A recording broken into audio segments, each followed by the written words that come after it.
Hey, what's up? This is Sully from Godsmack. Strap on those boots, baby, because you are now in the trenches of the war room with the one and only Mistress Carrie right here on the Mistress Carrie podcast. What's up? This is Joe Rogan, and you're listening to Mistress Carrie. Her hair so lovely, pretty eyes. Hey, this is Brent from Shinedown, and you're listening to Mistress Carrie. Hey, Carrie, go put your bra on, girl. Hey, this is Steven Tyler, and you be listening to the baddest bitch in Boston, Mistress Carrie. What's up? This is Aaron from Stain, and you're listening to Mistress Carrie. Hi, everybody. This is Dave Grohl from the Foo Fighters, and you're listening to the one, the only Mistress Carrie. Hey, this is David from the band Disturbed, and you're listening to the baddest bitch in Boston, Mistress Carrie. Hi, Bruce Dickinson here from Iron Maiden. Yes, indeed, Miss Whiplash herself, Mistress Carrie, is here to unchain your brain. Hi, this is Flea from the Red Hot Chili Peppers. You're listening to Mistress Carrie. This is Dennis Leary. You are listening to my favorite, Mistress Carrie. Hey, this is Corey from Stone Sour, and you have the privilege of listening to Mistress Carrie. Oh, God. Oh, yeah. Hey, it's Mistress Carrie, reporting for duty from MCHQ for episode 213 of the Mistress Carrie podcast. And before we get to this week's guest, Michael Devin from the Dead Daisies, I want to remind you about everything you'll find online at mistresscarrie.com. You can check out every episode of the Mistress Carrie podcast and every episode of my streaming video show, Cocktails in the War Room. You can find all the shows coming to New England in my concert and events calendar. Read my blog, get the links to all of my socials, hit the message the studio button to let me know what you think of this week's episode, and you can shop in the online Mistress Carrie store. Find all that and more at mistresscarrie.com. Michael Devin is a bass player that has worked with everyone from George Lynch to Whitesnake to Kenny Wayne Shepherd, and now he's a member of the Dead Daisies. But this episode is a walk down memory lane because Michael Devin and I actually grew up in the same hometown and went to high school together. Our careers have crossed so many times over the decades. And with the Dead Daisies releasing their new single, Light 'Em Up, the title track from their upcoming new album, I thought it was the perfect time to reconnect with my old friend and to go back to where it all started, the pioneer Plastic City and the birthplace of Johnny Appleseed, Leominster, Massachusetts. We talked about our mutual upbringings, his musical influences, modern technology in music, and some of our favorite bands and songs over the years. Michael Devin, or, well, let's be honest, I still call him Mike, has had an amazing career in rock and roll, playing with some of the best musicians in the game. And I was so happy when he accepted my invitation to be on the show. So strap in for this one because it's going to take you on a ride. Allow me to introduce you to Michael Devin from the Dead Daisies. Mr. Michael Devin. Oh my God. If you had told me in high school that we were going to be in this position right now, I never would have imagined it in my whole life. Nor I, Carrie. How are you? No, I'm great. I'm great. It's good to see you. Thank you for coming on the show. Oh, my pleasure. I've been waiting for this. I know. It's been a while. It has. It's been a while. But you've been at this a while. And, so have you.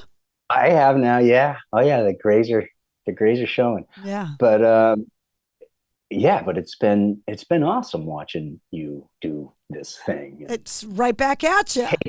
Take over the region. And yeah, I mean, I don't know, maybe I'm sure it's always different for everybody. It's like, but I kind of just saw you go, it was just like, oh, she's on the radio, and then bam, oh, she's primetime, and then oh, she's everywhere. Wow. It was exciting. I'm like a fungus. I just grew and you can't kill me, Well, I want to go back to explain why we have such familiarity. So okay. You're the bass player in the Dead Daisies now. Now, yeah. But I know you because we grew up in the same town and we actually went to high school together. Yes, we did. Which is such a trip now that you and I are on opposite sides of an interview. It's kind of hilarious, right? Yeah, it is. So for anybody that is listening that doesn't know, we grew up in the suburbs of Boston in a town called Leominster.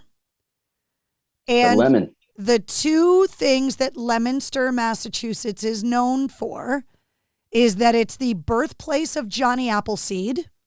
Mm-hmm. And it is also a pioneer plastic city where back in the 50s, the original pink lawn flamingos came from.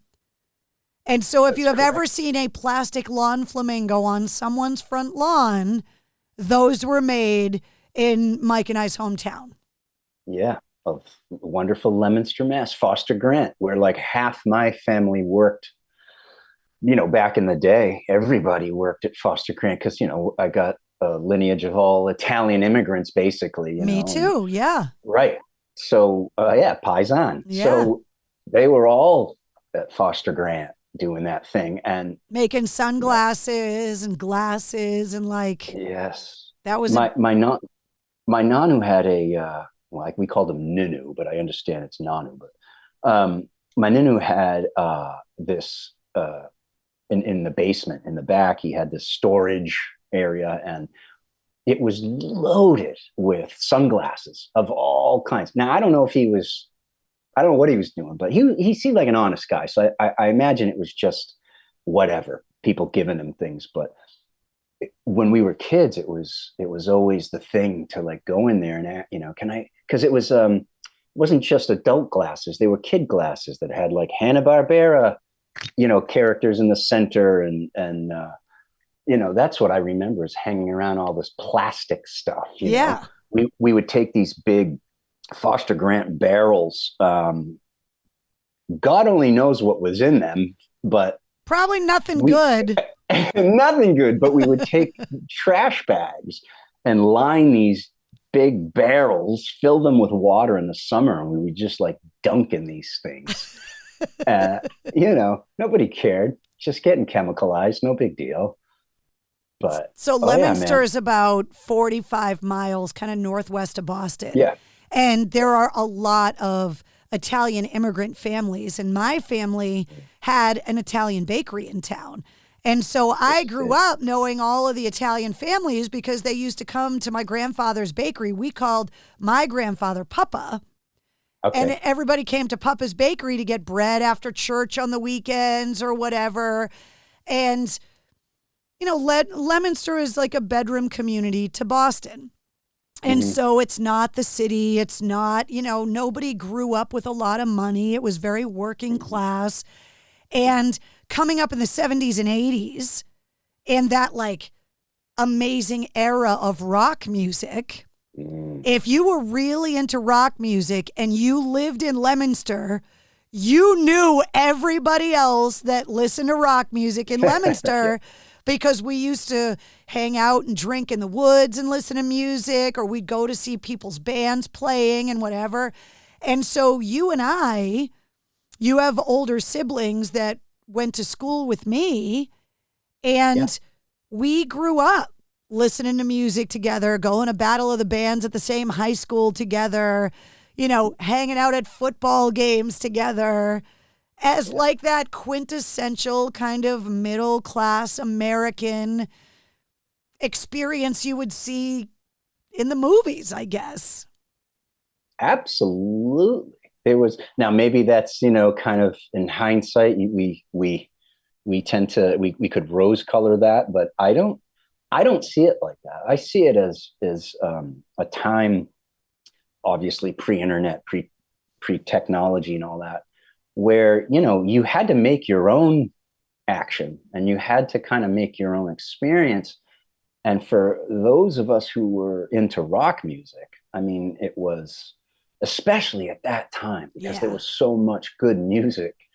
It's funny when I listen now, I'll hear a song, even a pop song, just something I considered cheesy when I was young. I was just like, oh God. And then I hear it now and I say to myself, wow, the quality of even something that we consider to be throwaway is 10 times what is throwaway now. You know, the quality of production and musicianship, it was just in abundance back then, and we were in a time and in a town where there wasn't much to do.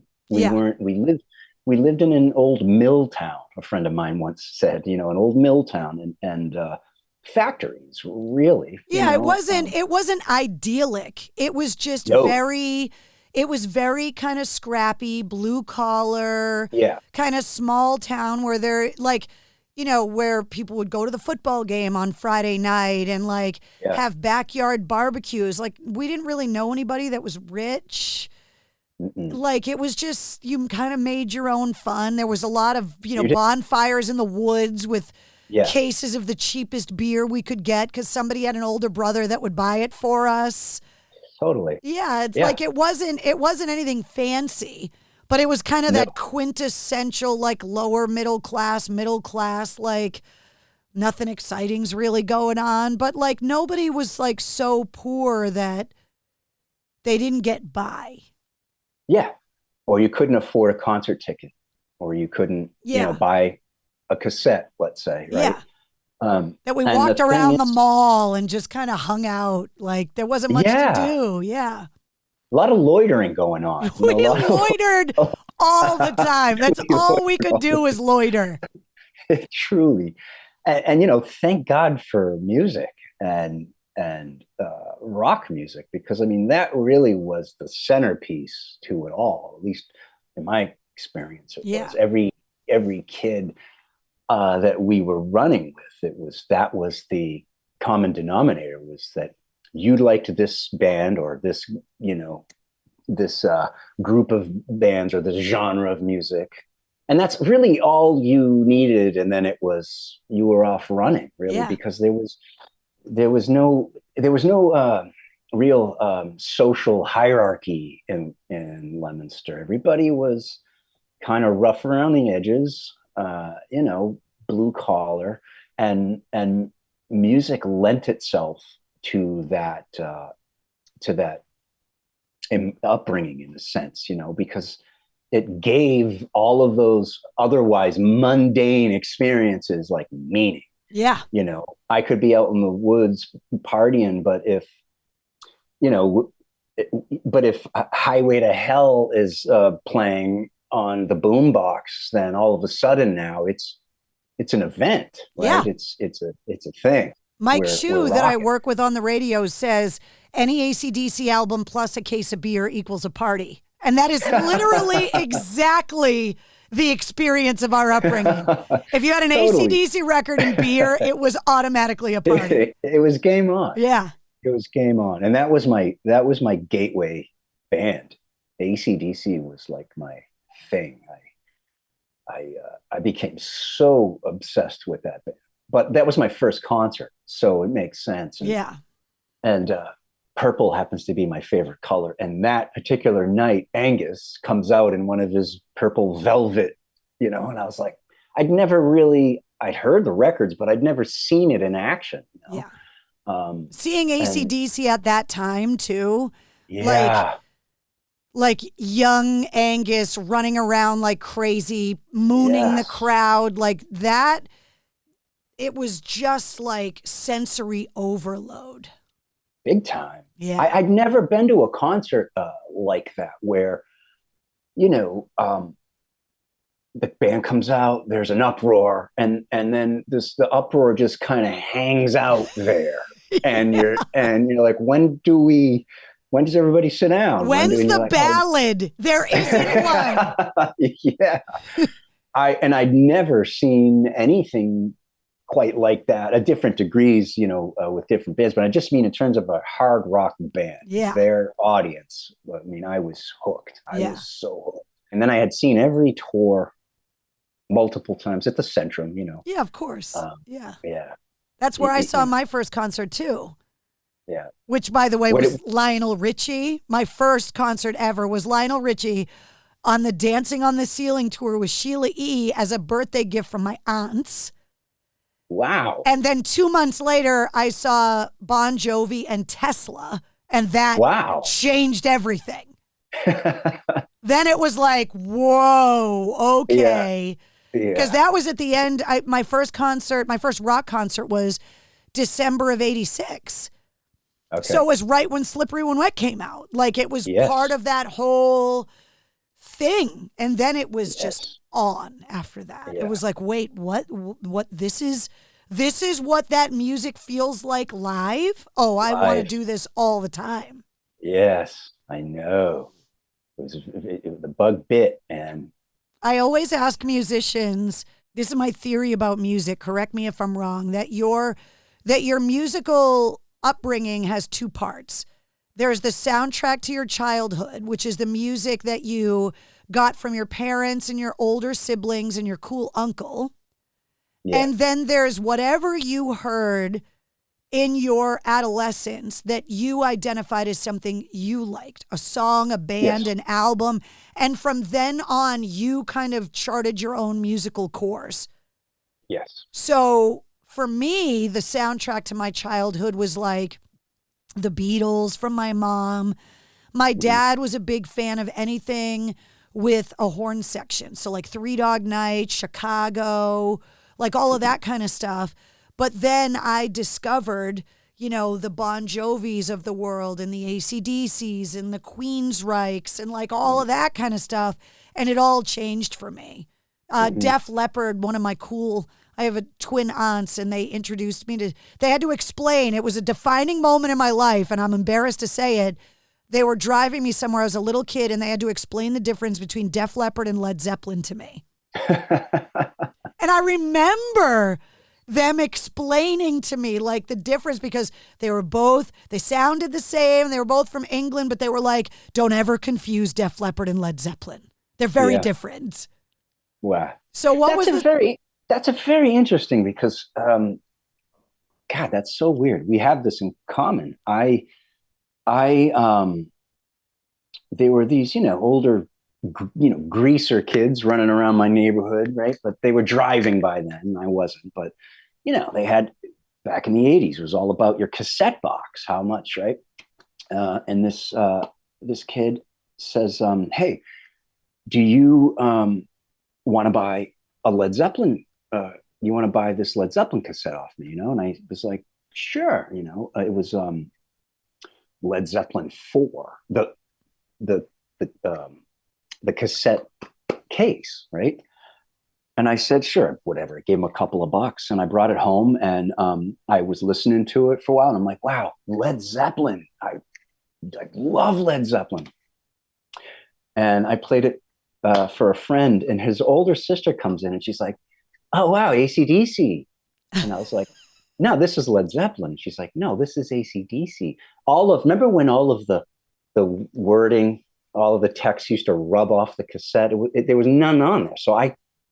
And I'm like, wait a minute, this is not Led Zeppelin? She's like, no, man, that's AC/DC. And I was like, right. And then I was probably 11 or so. And then so I was hell-bent on finding out about this Led Zeppelin, So I went back to the kid and I'm like, hey, man, this is actually AC/DC, not Led Zeppelin. He was like, oh, sorry, dude. Here. I think he actually burned me dubbed a copy, and I didn't get it. I did not get it. I was like, what is this? I was too young. I probably hadn't smoked my first joint, whatever it was. Because Led Zeppelin's very colorful. There's a lot going on, especially on Led Zeppelin 4, mandolins, and ballads, and all kinds of things happening. And as a bass player too, like such a prolific rhythm section. Oh my God, but it was an instant. Then a year had passed, maybe a year or two, I don't know, but at some point, my sisters listened to Zepp, and I was always like, and then something happened, and I was like, I get it. This is brilliant music. This is amazing music, But yeah, my earliest AC/DC I thought was Led Zeppelin. So what were your parents listening to around the house? What music do you remember getting exposed to as a kid? As a little kid, it was pretty immediate. I had a hippie aunt and a hippie uncle full on, like flowers painted on the side of the VW bus type of hippies.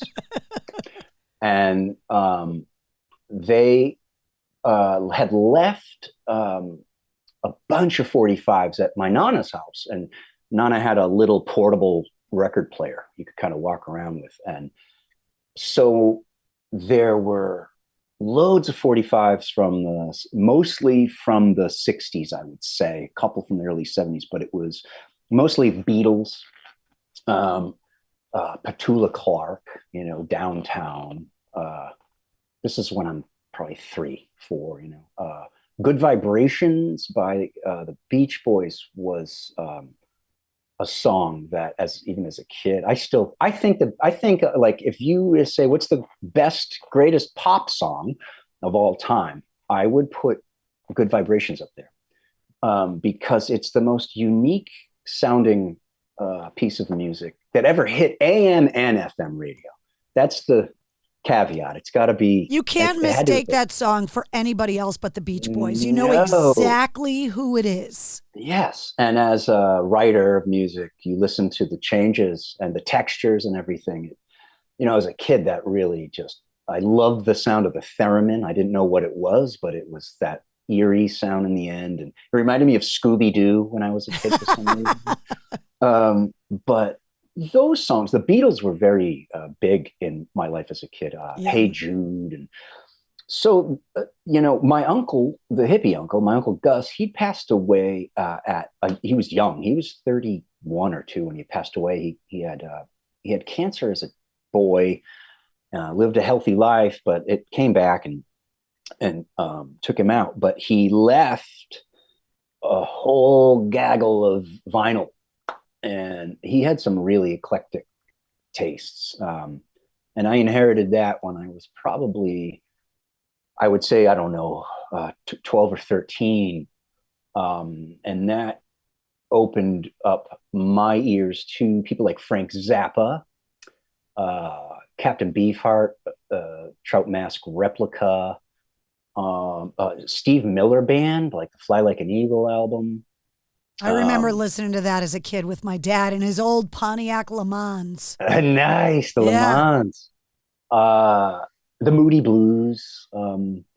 These kinds of records were sort of floating around. My dad listened to a lot of music. He had a pretty impressive collection of music. And this was back in the days when everything was still, all the media was still kind of available. So it was, a wall of 8 tracks, a wall of cassettes and vinyl, and he had a slew of music he listened to. He liked they were contemporary rock albums. I remember when he bought The Wall. I remember when he bought like Glass Houses by Billy Joel. But there was Irish folk music. My dad's Irish. So there was a lot of like Clancy Brothers, Tommy Makem, Kelly family, loved the Kelly family. And there were some blues compilations floating around, like Chicago blues compilations. And then there was a bunch of, kind of 60s, 70s stuff. Some of it I liked, some of it I thought was a bit, I don't know, hokey, I suppose, some of it, but the good stuff rose to the top, and me and my sisters, seems like that's all we did. We would just get home and Dad wasn't home. He was working. So it was like, let's attack the vinyl collection, right? And we would just crank all till they got home, I remember Journey Escape. Oh, I remember album. My cool twin aunts loved that album. That was a big summer album. Yes. That album was like couldn't say what year that of summer that was, but whatever, 84, 85, 86, I don't know, but whatever it was, maybe even earlier, but that was it. And, Van Halen, 1984 was a very that's big, Def Leppard, Pyromania for me. Pyromania was a huge album. Yeah. Mental Health. We were in elementary school. Yeah. So like this amazing music is like hitting us as kids. Like, yes. Yeah. it corrupted me to some degree. I'm not gonna lie, but it's kind of like the chicken and the egg. It's like I was probably rebellious anyway. Yeah. It was just that music gave me, a kind of a sort of a flag to wave, which was like, okay, this is who I am and what I'm into. But well, that was the thing that it comes up all the time on the podcast, is that it's not like that now. But back then, the music you listened to, the patches on your jacket, said something about you. Mm-hmm. It was like part of your identity. That Absolutely. If you said, I like AC/DC, that said something about you. Oh, yeah. And so like when like U2 and kind of the more alt stuff started hitting in the 80s, I didn't gravitate towards that at all. That wasn't me. I wanted the Def Leppards and the Bon Jovis and the Iron Maidens and the Judas Priest and the Queensryche. Like I went that way. Yeah. And it was like one side or the other. It was like you had to pick a team. Yes, you did. And I was on Team Metal. That was my team. And there were even sides inside of the metal. There was like, well, you like Aerosmith, you like AC/DC. Yeah. Right? Like I like the hair metal. And the guys were like, you got to listen to those early Metallica records, and Bon Jovi sucks. And like this is what we would fight about. I had many arguments about Bon Jovi. My sister was a Bon Jovi freak. And, and yet truly, it's not that I didn't get it musically. I did. I understood why. He had hooks. Yeah. He had it all. Those are great songs. They are. They're strong songs. It was the aesthetic that I couldn't get my head around. But again, going back to the fact that we grew up in a blue collar world and it was a little bit rough, and, there were musicians walking around who looked full on Bon Jovi, acid wash pants and the boots, his girlfriend's boots and the blouses and the hair all, they were out there. But there was a large contingent that looked like heshers, I guess is the word, and I fell in with that. Yeah. I was not what I would, mainly because I didn't think, I'm like, if that's my entry into music, I'm screwed. I didn't think, I wasn't like I wasn't walking around like, oh, I'm an Adonis. I was kind of a shaggy looking weird kid with, bad acne and but you can't blame the girls for looking at guys like John Bon Jovi and Sebastian Bach and Richie Sambora and Bret Michaels and they were all beautiful young dudes, and the androgyny of it was the magnetism of it. I think was that line of androgyny, and it was a different kind of androgyny than, say, the Mark Bolan, David Bowie 70s androgyny. This was glam. This took it even further. Yeah. It's like now you're teasing your hair and adding the eyeliner and yeah. I remember guys putting on like a little bit of whatever on their lips and stuff. I was like, wow, getting ready to rock, huh? But then you'd go to a show and those guys would be like fist fighting outside and like throwing knuckles around and like I know, with nail polish on, and like I had a boyfriend in high school. We used to be able to trade jeans and shoes. And I always had hairspray in my bag that he always needed, and it was like totally normal. It was totally normal. It was totally normal. That's the crazy thing about it. But I think aesthetically, I related more to the older guard that was way out of fad at that point. Black Sabbath and Deep Purple and kind of those 70s looking dudes. It was very passé by then because everything had become so vibrant and colorful. Right. Everything popped, and these old bands from the 70s on all this old grainy footage, and it was slower. It was the era of MTV, which was just totally different. completely different. Yeah. And, you can't, we must acknowledge MTV's role in shaping us as to who we Changed are everything. today. Everything. I mean, it was just on the TV 24 hours a day, it seemed. We just let that thing roll back when MTV actually played videos Right. and gave interviews and news blurbs and stuff. And we were all in, and every now and again, they might, like Headbangers Ball might throw in a classic, like they might show Paranoid video or something off the Top of the Pops or something. But by then, Ozzy was a solo artist. Yes, he was wearing sequin muumuus, and also, remember the hair with he had a blonde and the frosted tip Ozzy era with the black eyeliner. Yeah. Yes, and the muumuus. He looked like Ursula. It was. They were full on muumuus. It was what a crazy time for Ozzy. I know. But I still think the Ultimate Sin album has some really solid numbers on there. And it needs to be said that no matter what side of the rock metal, the glam side or the more dark, like we were still on the same team. Oh, yeah. Right? Because it was rock and metal fans against the world. And so one of the earliest memories I have of you as a musician, because I have talked extensively about my illustrious clarinet days in the marching band. And that is where my musical career kind of started and died on the vine. Okay. Is that I was always fascinated with music and surrounded by musicians, but did not have, I tried to learn how to play the drums. I think you and I had a 10-minute drunken conversation once about me learning how to play the bass because I wanted so badly to be able to be involved with music, but I just didn't have the ability. And the first memory I have of you as a musician, I remember sitting on the hill at the football game and you talking about playing bass, that you were going to be a bass player.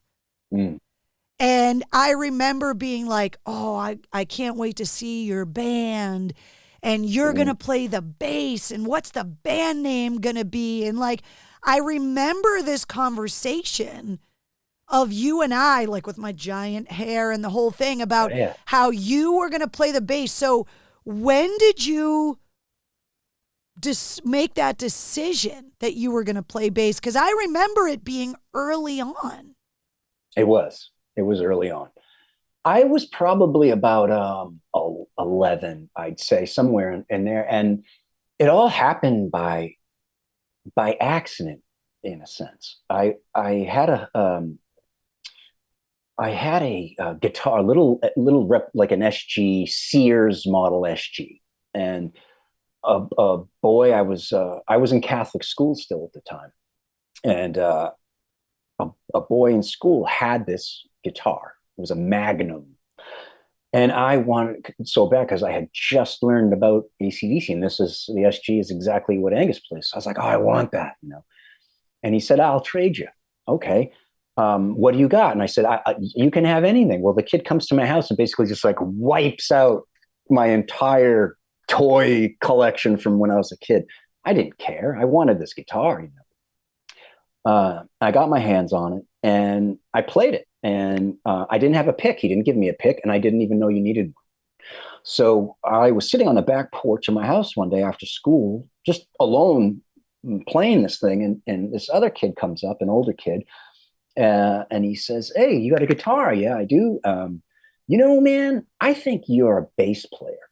I think you should play bass. And I was like, really? And he's like, yeah. He's like, look at how you're holding it. Like, that's a bass player, because I didn't have a pick. So I was like, I thought a bass, this is how young and naive I was. I thought a bass guitar at that time was an acoustic guitar, like a bass. It had a body, a bass. So I was like, bass, yeah. But he was older. So I was sort of, he must be smart. Yes. So I was like, okay, bass. All right. Well, he was a smart kid. So he's like, I just so happen to have one for sale. And I'm like, oh, okay.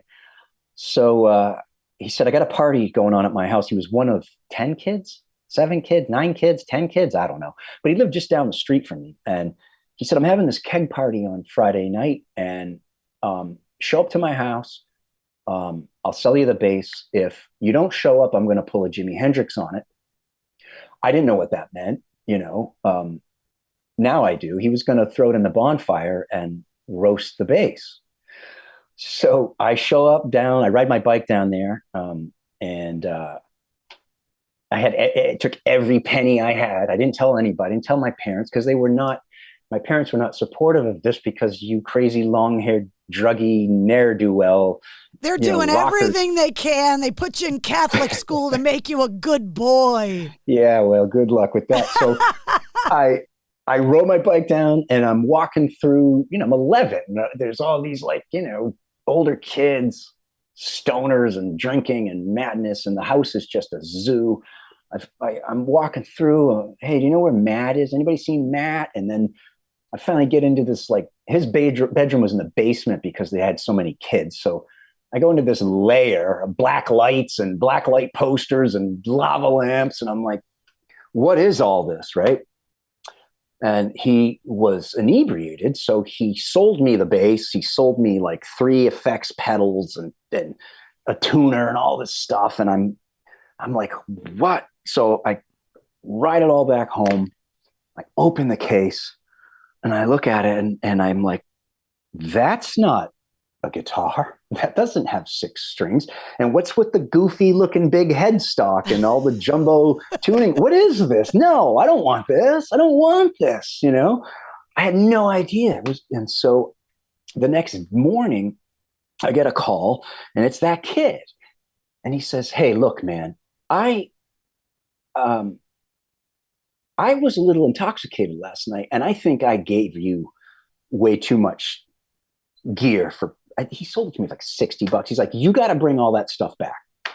And I wrote it all back down.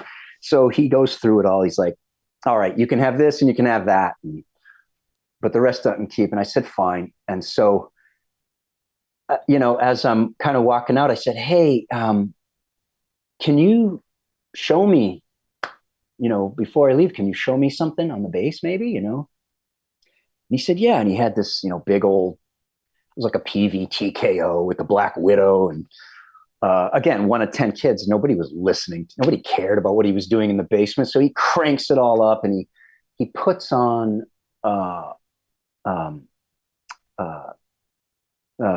Rush, Tom Sawyer. And as soon as he hit that open E, boo, and with the amp, and I didn't know what to make of it at first. I was like, what is that? And then it starts tuning, my ear starts to tune into it. And then he was an adept player, my friend. He could do it. So it just was like, as soon as I heard that bow, I was like, that's a bass. And then he played me Sweet Emotion. And I was like, wow. It was like one after the other of these riffs that were bass-centric riffs.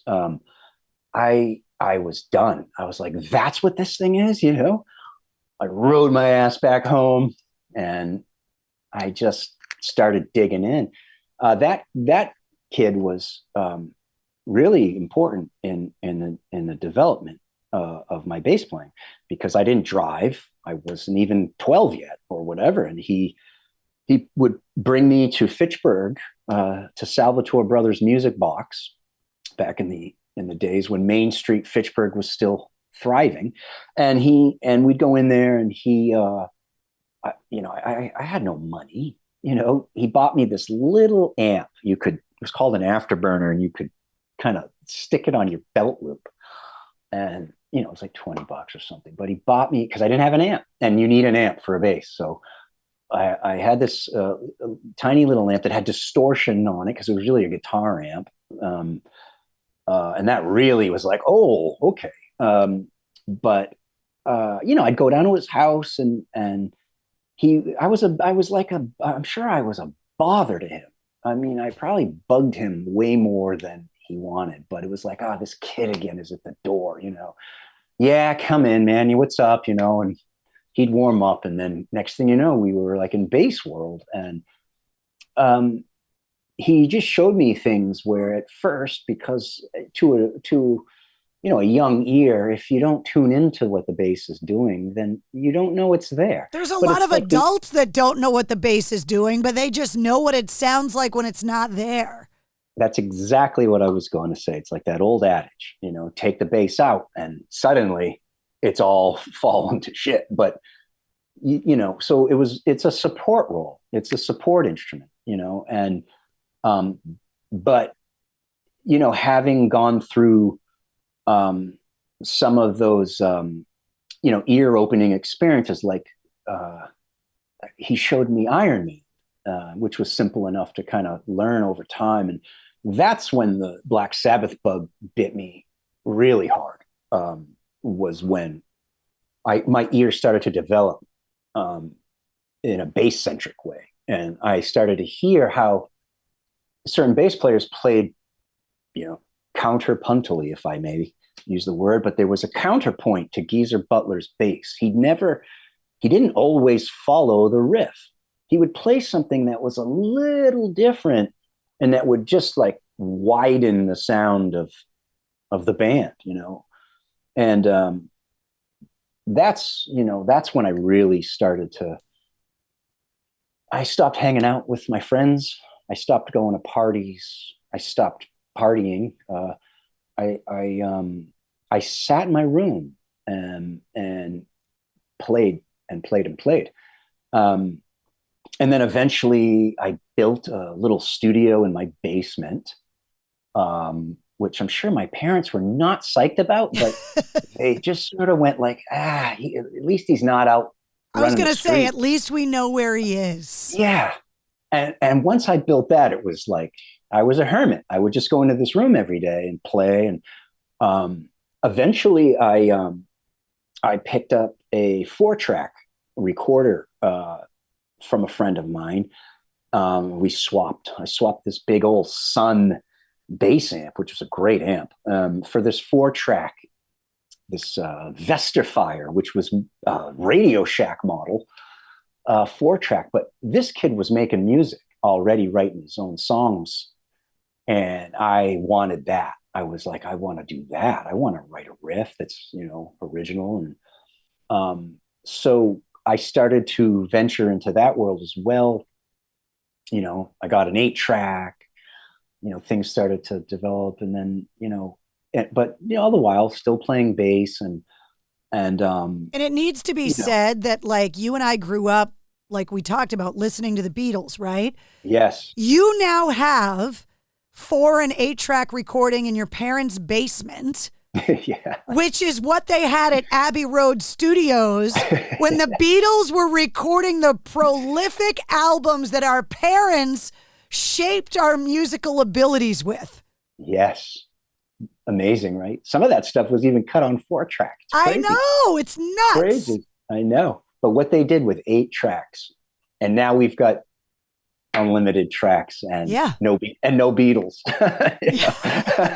And somehow they endure because they were that brilliant. Yeah, it's the quality of the music. Tom Petty said it great once. He was like, the Beatles would have been huge anyways. Like, it's a good thing they just happened to write good songs. And I was like, that's a really good way of putting it. It just so happens that they wrote good songs, because Beatlemania was a thing outside of the tunes. But as a musician and a composer of sorts, you start to listen to these things. What's that chord? And oh wow, why do I feel this way when this happens in this song? You start to dive in. Oh, they went from a major D chord to a minor D chord in passing back to the tonic chord or the root chord. Nobody had done this in popular music before. The Beatles were pulling from all kinds of influences, but those little things that I was discovering as a youth was just like mind-blowing stuff. It was like, that's why I feel, because I wanted to know why I felt a certain way when I heard a certain passage of music. And I didn't care if it was cool or not, because at this point I'm in my room, I'm in my lab kind of labbing out. But if it was a song that, like a closet favorite, we all got them, if it was like a sad song that was just, hit me right here, I wanted to know why. What key is it in? What are the chords? Like, why? What's happening melodically that is making all of this affect me? I learned a lot from that. Did you watch that Rick Rubin, Paul McCartney 3-2-1 series they did? Yeah, it was great. So I watched that, and being such a huge Beatles fan, when Paul McCartney talked about the differences in their family upbringing, and how Paul McCartney had like the idyllic, like nuclear family, and John Lennon came from a broken home, and how the combination of the cynicism of Lennon and like the happiness of McCartney, and how those songs either have a happy melody and sad lyrics or a sad melody and happy lyrics. I never in all my years put that together until I watched that. And I went, oh my God, it was all right there. And I never looked at it that way. It blew my mind. Yes. It's the contrast between the two. Paul would have a very flowery lyric, and then John would insert some kind of, acerbic, like dig somehow, It was brilliant. Yeah. Both such brilliant musicians. Right. And that's the thing about the Beatles, is that, there was a phenomenon, but when you remove all that and you just take it as music, it's sophisticated popular music. Right. It's up there with all of the great writers. Right. And they had no business being that brilliant in their 20s. No. And that's what's so crazy. And the body of work that they put out in a short period of time. I mean, the Beatles were not in existence for very long. They didn't make it out of the 60s. Barely. They didn't even make it out of the 60s. I think Let It Be came out in 1970. 70. Yeah. But they had recorded it in 69. Exactly. So yeah. It was already done. And then McCartney goes off and produces Wings, which then takes on this whole other world. And kids don't even know that that's Paul McCartney of the Beatles, because that's their parents' music. But Wings is their music. And it's like the output is just, it's staggering. Well, the songs are great when people cover them. And like, I heard somebody say once, that Aerosmith song, Come Together. And I was like, but is it really? Like when they're so brilliant that people cover them and the covers are brilliant. Yes. And it's like, you don't even realize, Because a good song is a good song. Yeah. And a good song can be performed on an acoustic guitar, on a ukulele. It doesn't matter. You can have the full production if you want, but you could take any good tune and just sing along. Whether it's the Beatles or an Alice in Chains tune or whatever, there's all kinds of great songs out there. But I think that's what, all the writers and the musicians and the bands, not all of them, but a good chunk of them, that's what they're after. Like they were like the Black Crowes it was obvious to me. They were after, getting that song by the tail and pulling it in from the ether. And it's like, that's creativity, right? But it's like the watermark, a high watermark that not every band aspires to, but the ones that do, sometimes they strike gold, and it's like, that song's going to live forever.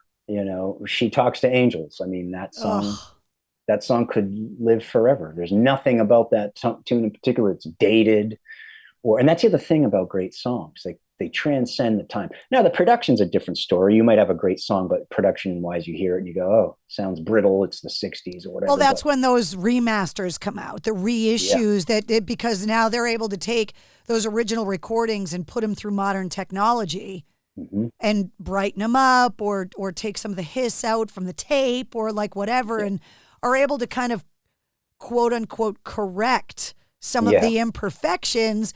But it also kind of takes a little bit of the soul away too. Oh man, if it's not done right. Oh, it can be an atrocity. Really.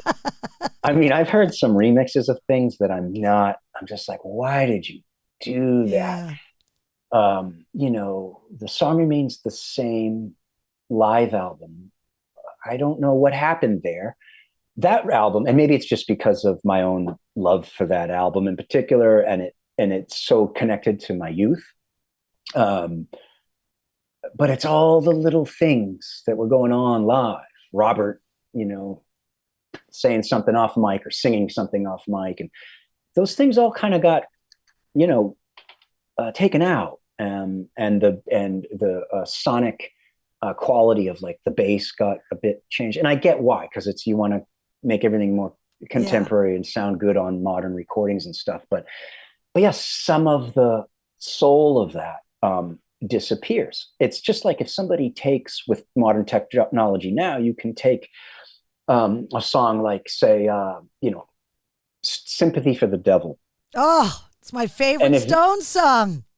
If you take that song and put it into Pro Tools and you apply, say, like Beat Detective or some kind of beat straightening app where they will take the tempo, you set a tempo map and you go, okay, this is songs in, you know, 130 BPM. It's going to take that whole drum track and stretch it out to 130 BPM. If you did that to something like Sympathy for the Devil, you would destroy the song because it naturally picks up speed and pace. And I don't think that was deliberate. I don't think Charley was like, okay, now I'm going to kick it up another half BPM and another half beat. That's how we would do it today. We would literally have to set a tempo map across a file and say, all right, now it's getting a little faster in the chorus. And this was naturally happening for these bands. And this is what created a lot of that excitement and tension in these early songs, was the fact that the tempo swayed. It wasn't nailed to the floor. That soul, if you ask me, that's the soul of the drummer and the band and the sound, and we're in the moment with them.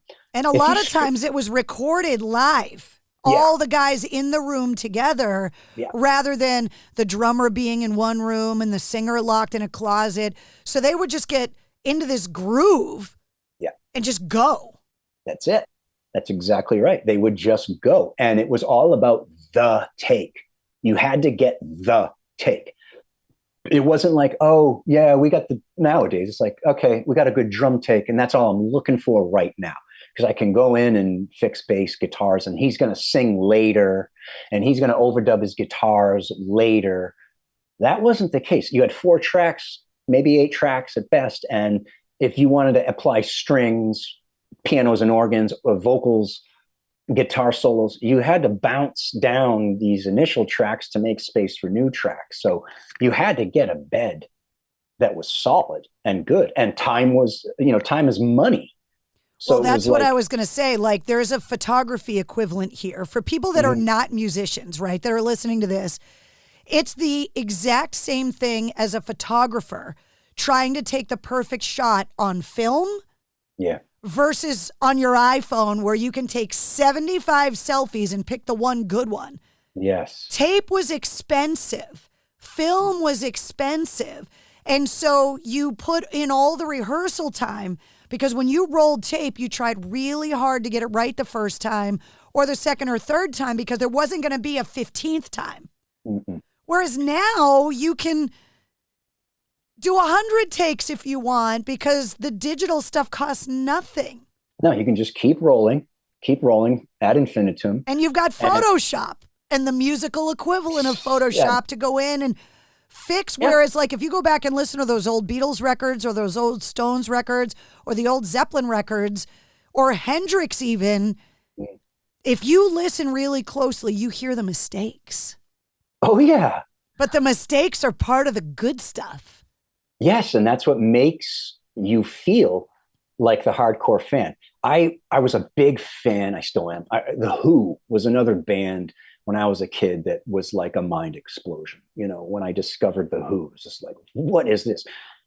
I still argue it's, you know, one of the most unique band situations going on right there. And the songwriting is is really, really good songwriting for, again, another young man, one guy, one dude doing all this. Pete Townsend writing words, lyrics, melodies, and then this band that he could come in and be like, here's my song, and then it turns into this Who thing, because the drummer doesn't even have a hi-hat. He's just literally using crashes. So he comes in with a ditty and it turns into this thing. I just love that about that band. But they have, especially the early singles, when they were still predominantly a singles band, they got so many little tiny mistakes that once you hear them, you can't unhear them. But they're so subtle that somebody at some point went like, we don't got time. Don't worry about it. Yeah. Don't worry about it. It's fine. But it's like a snare hit that's not quite there, or there's a fret buzz or something. It's like watching Star Wars and seeing the strings. Yeah. And they were just like, just leave it in. We don't have the technology to get rid of it. So just leave it in and nobody will notice. Nobody will notice. Yeah. They'll forget about it, but it does say something about, a piece of art, like a song or any kind of art, that if we're not the creator of that art and we haven't watched that piece of art get developed, we take it at face value. So when it's presented to us, that is what it is, warts and all. And so we're not, generally speaking, we're not combing through looking for mistakes and inadequacies. We're taking it at face value, and either we like it or we don't. It's only until you kind of keep listening or you find out it's like, oh, that's not a perfect record. It's not a perfect recording, and it shouldn't be. I don't think it should be. It erases the humanity that is intrinsic within music, and it always should be. There should always be some kind of flaw, some kind of blip. Even Prince's albums, I mean, they're hard to spot. They're like nearly impossible, but he's got them in there too. And you can hear it when a lot of times he'll like laugh, or he'll kind of snicker, or he'll do something vocally that, oh, he knows that was a little bit of a wonk, but he wants it there because he wants to show you, I'm alive and here I am, and I'm doing this right here and right now. And it's hot, and it's Little Red Corvette. Off we go. Enjoy, that's, to me, that's the exciting stuff about music. I don't know that it's all this like the trivia and the folklore, that stuff we grew up with. I don't know that that's in existence anymore. No, because it's too easy to fix now. Tyler Connolly from Theory of a Dead Man and I got into a super nerdy Beatles conversation because we both love the Beatles so much, and they recorded at Abbey Road Studios. And we were talking, and he went, and they brought him into the studio, and all the masters were there, and the engineers were like, do you want to listen to something? And he was like, A Day in the Life. It's his favorite song. And so they put it on all the big speakers, and the engineer was like, listen at the end, the big piano gong, and it just goes. Yeah. And the engineer was like, listen really closely at the end, because everybody in the room had to be quiet because it's a room full of pianos, and they all hit the note at the end and goes gong, and it just slowly goes. And if you turn it way up at the end and you listen, somebody twisted in their chair, and their chair squeaked, and somebody went, shh. Oh, well, I never heard the shh. I always thought that squeak was the that's so interesting. I always thought that squeak was the piano pedal, but it's no.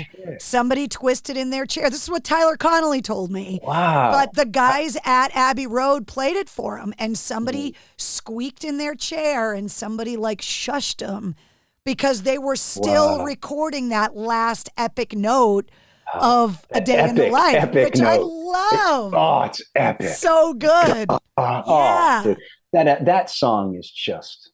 It's a masterpiece. I saw Billy Joel. I know he's a polarizing. You either love his music or you don't. I love his music. So. I love his music too. I love his music.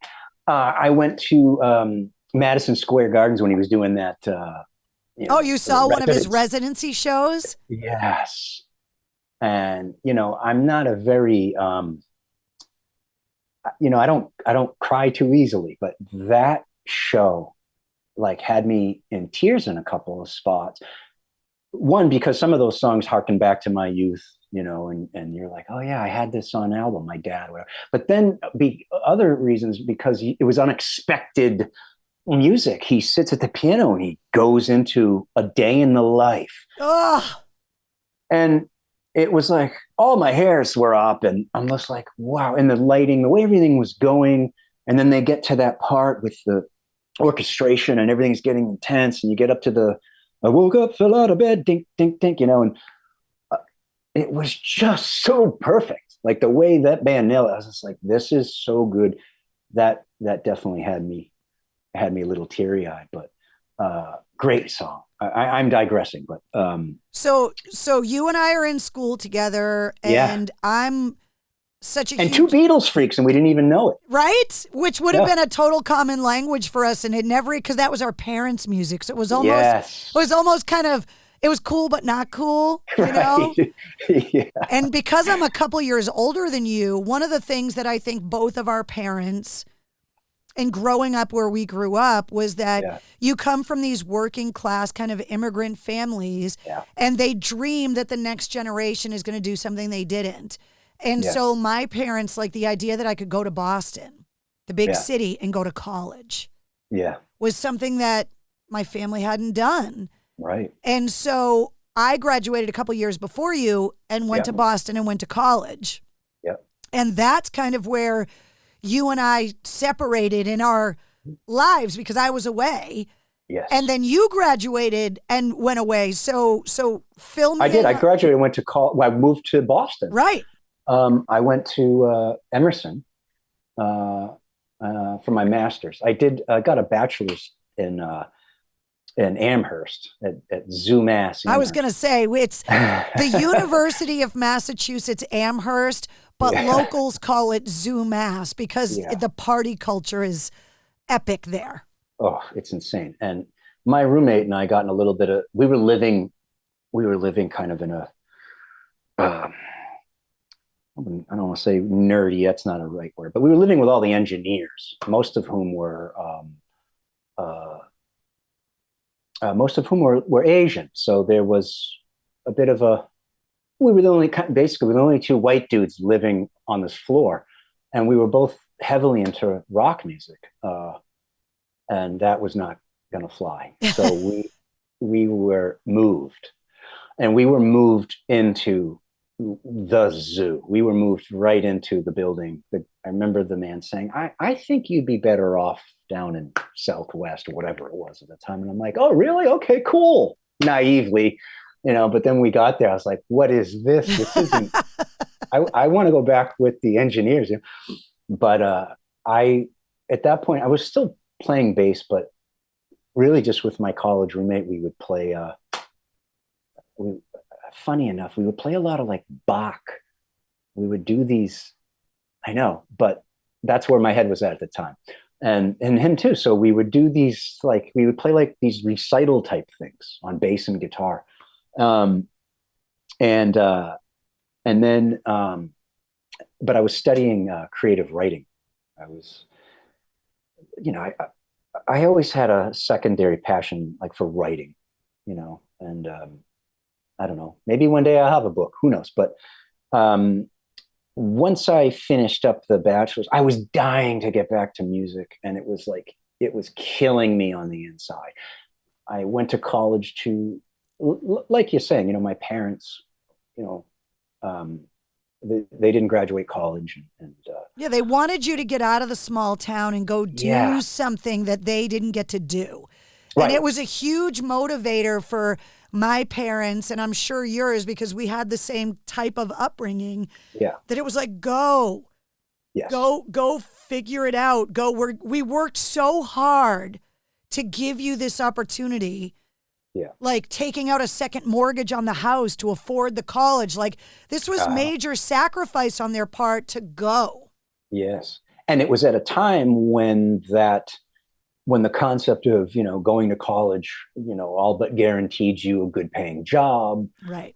I don't think that's so true anymore. It's not, but back then it was. It was. The corporate. And this is when our hometown became a commuting town for Boston. Yeah. Because which it is now, big time. Which it is now, big time. But back when we were growing up, it wasn't. It was because cars got like 8 miles to the gallon. So the idea of driving to Boston to go to work every day in a Chevelle, or my dad's Pontiac Le Mans, you didn't. You worked a blue collar job in town. Yeah. But by this time, people were driving further, and there were more like the yuppie era, where the business suits, and it was like, if I can get my kid into college, they won't have to get their hands dirty when they go to work. That's right. Which is a whole shift in the way that you and I and our generation kind of happened, that our grandparents immigrated, our parents worked really hard after the war, the baby boomers, and all they wanted for us was to not have to work as hard. Yeah. So the idea of going to the city to go to school literally teed you up for success in their mind. Yeah. Like, you were never going to struggle if we could just get you to college in Boston. Yeah. And that was the overall, thought process with that. But I also, when my wife and I went back to Leominster, I'm driving around and I'm like, yeah, this used to be an apple orchard and this was a swamp. And, and I'm like, wow, look how they developed this. And look how but she still sees it. She's from Toronto. So she still sees it as a small town, but I no longer do. I see it as a suburb of Boston. That's what it is. Yeah. Yeah. The traffic is insane. And all of those little spots that we used to run off to as teens and drink beers and listen to music and light fires and do what we do, they're all but gone. There's a few, but most of them, they're all big houses now for people that commute into Boston every day. Yeah. They're little McMansions, but it's still back in the 80s and the 90s. There was still some of that left. So it was a small town, and it was small town mentality. Moving to Boston or going to Boston was like going to New York City. It was a very big deal to the locals, but even going to Boston, the thing that was, driving me was playing music. And, I kind of had it in my head after college and stuff that I would find some sort of, middle ground. So instead of continuing on studying writing, I went and studied audio engineering. And I thought, well, I'll be an engineer. That's what I'll do. And I'll be a producer. I'll be on the other side of the glass twisting knobs. That's cool. And dude, I got to stop you right there, because here's another similarity with you and I. Yeah. That's what I thought I was going to do. Oh, really? That because of MTV, I thought I could work in the studio and be in like the Motley Crue video. Yeah. And that I would be the one that knows what all the knobs do, right? Yeah. And that I could learn that. And I couldn't figure out where to go to school for that. So I ended up going to school for radio because I thought, well, the knobs must all do the same thing. and if I can learn how to like do the radio music stuff, that I could work in a recording studio. Yeah. And then my first year, I got an internship in a recording studio and recorded a 27-piece mariachi band all summer and went, this isn't Motley Crue. This isn't what I wanted to do.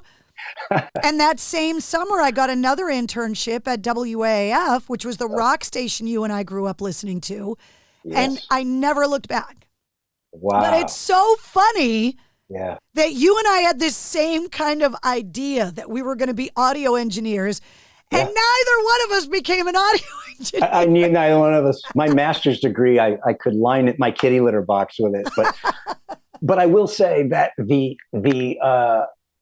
it's all about kind of destiny or whatever. But had I not done all that, and had you not done all that, we would never have known, like, okay, I don't want that. Yeah, sometimes knowing what you don't want to do is better than knowing what you do want to do, because at least it channels your direction a little bit. Yeah, and it's like law of reduction, and you kind of, all right, that's no good, but maybe I'll, I took my last semester at Emerson in as an internship, and because I was just dying to get out at that point. I took summer classes, winter classes. I did my master's in like a year and a half because I just wanted to hand it to my parents and say, there you go. Now, I'm out. But I did my last semester in LA. I could have gone to, I could have done Boston, New York, Chicago, or LA, but I was like, I'm going to go west. I'm going to go as far away from here as I can. You literally were Axl Rose in the Welcome to the Jungle video. literally, maybe I didn't have the you didn't have the hay in your teeth. I didn't have the hay. But you were the small town kid that went to LA with this dream of rock music. Totally. And with all of the baggage that comes with, you're never going to succeed. You're never going to make it. The last kid who came into this office told me he wanted to be a rock star, flipping burgers at McDonald's, all of these things that just get stuck in your craw and induce fear and panic. And that's never good, but whatever, where there's a will, there's a way. Well, and I've always been a very willful guy. So the difference between, the Axl Rose character is that there are certain regions of the country that handle rejection and let it beat them down. But where you and I grew up, people like you and I are more motivated when you tell us no. Absolutely. And it's such a regional thing. Yes. That there are other parts of the country that if you get told no, they're like, oh, okay. Yeah. And where we grew up, when you tell us no, we go, oh, yeah, fuck you. Yeah. That's what got me in so much trouble in my life. You say no? Yeah, right. Yeah. Right. But, it was not easy. I mean, some aspects of it were, but some weren't. But I managed to get my internship at a really good, cool, historic studio called Cherokee. Cherokee Recorders on Fairfax in Hollywood. And this studio was the home of all kinds of amazing big artists, Sammy Davis Jr. and Frank Sinatra. Frank did a ton of stuff there. And everybody from Hall & Oates to Steely Dan to, you name it. The roster is giant, and I had no idea. I was like, I just need any internship, Cherokee sounds great. I went there and I was like, wow, okay, here we are. Stuart Copeland was in the house at that time when I first got there. And that was a big deal. I love the Police. And that was a big deal. And, and I was just a coffee gopher. That's all I was doing. I was cleaning studios. That's what I was doing ready. At AAF. Yeah, getting people's lunches, driving the old man to the pharmacy to get his prescriptions, this stuff, right? Like all this stuff. But there were people, it was still a very active studio. It's not so much more, but there were people coming in and out that I was like, wow, that's John Carpenter, and then, I'm sitting having lunch with John Carpenter and we're just talking nonchalantly. And we're in the era of no iPhones. So you and I have no photos. Like I met Joan Jett in my internship, walked right into her in the hall at WAF and got her autograph because there was no way to take a selfie with her. No, and I'm still not a selfie guy. I'm still like not, unless it's, but most time I still don't do it. But things happened in that studio that during my time there that were pulling me back to playing bass. I still played, but I didn't. It was something that was just there, one day it was there was a Henry Rollins used to use that place quite a bit, and there was some kind of session going on, and they needed a bass, and so my boss, who I would jam with, he was a guitar player, he was great, and we ended up being in a band together, whatever. But he came out back and he's like, "Hey, do you have your bass in your car?" And I was like, "Yeah, I got my bass in the car," And he's like, can you bring it in? And you got to go set it up in Studio C. And I was like, okay. I go in there and I'm getting it. I put it down. I'm like, okay, you're all good. It's all tuned up. And the guy was like, wait, whoa, where are you going? And I was like, I'm going to finish what I was doing. And he's like, is that your bass? I'm like, yeah. And he's like, I don't play bass. And I was like, all right. He's like, sit down. So I'm like, okay. Headphones go on and I listen down. I write out a chart, and it was like a punk tune, straight eighth notes, do, it wasn't anything. It wasn't like a Yes tune, So I'm playing bass, and this is kind of how it started to creep back into my life. Was suddenly it was like, oh, Michael plays bass, or hey, da da da, like I started to find myself playing bass on tracks, and then my boss was like, "Oh man, you're pretty good. I got a band. I need a bass player." And I was like, "All right, I guess I'll join his band." And that's when I started playing locally, at all the clubs that were still in operation then. A lot of them are gone. It's so funny that we had this parallel experience. While I wasn't in LA, I was interning at a radio station, and the production guy needed a girl's voice for a car commercial. Oh, wow. And he was like, can you come in here and just, read these lines? And then it was like, okay, now read them again. Okay, now be more excited. Okay, now try it, this way. And then he was like, okay, that's all I needed. And I watched him put the commercial together. And then I remember he dubbed a copy of the commercial on a cassette. And it was the first voice stuff I had ever done. Yeah. And it was like you and I doing these internships, just being there at the right time at the right place. Yeah. And it's like, how did I end up in a car commercial on the radio? Like, you're the guy that had the bass in his car. Like, that's just kind of how you had to be in the right place, but you also had to be ready. For what came when you were in the right place at the right time. And there's so much to that. Yeah.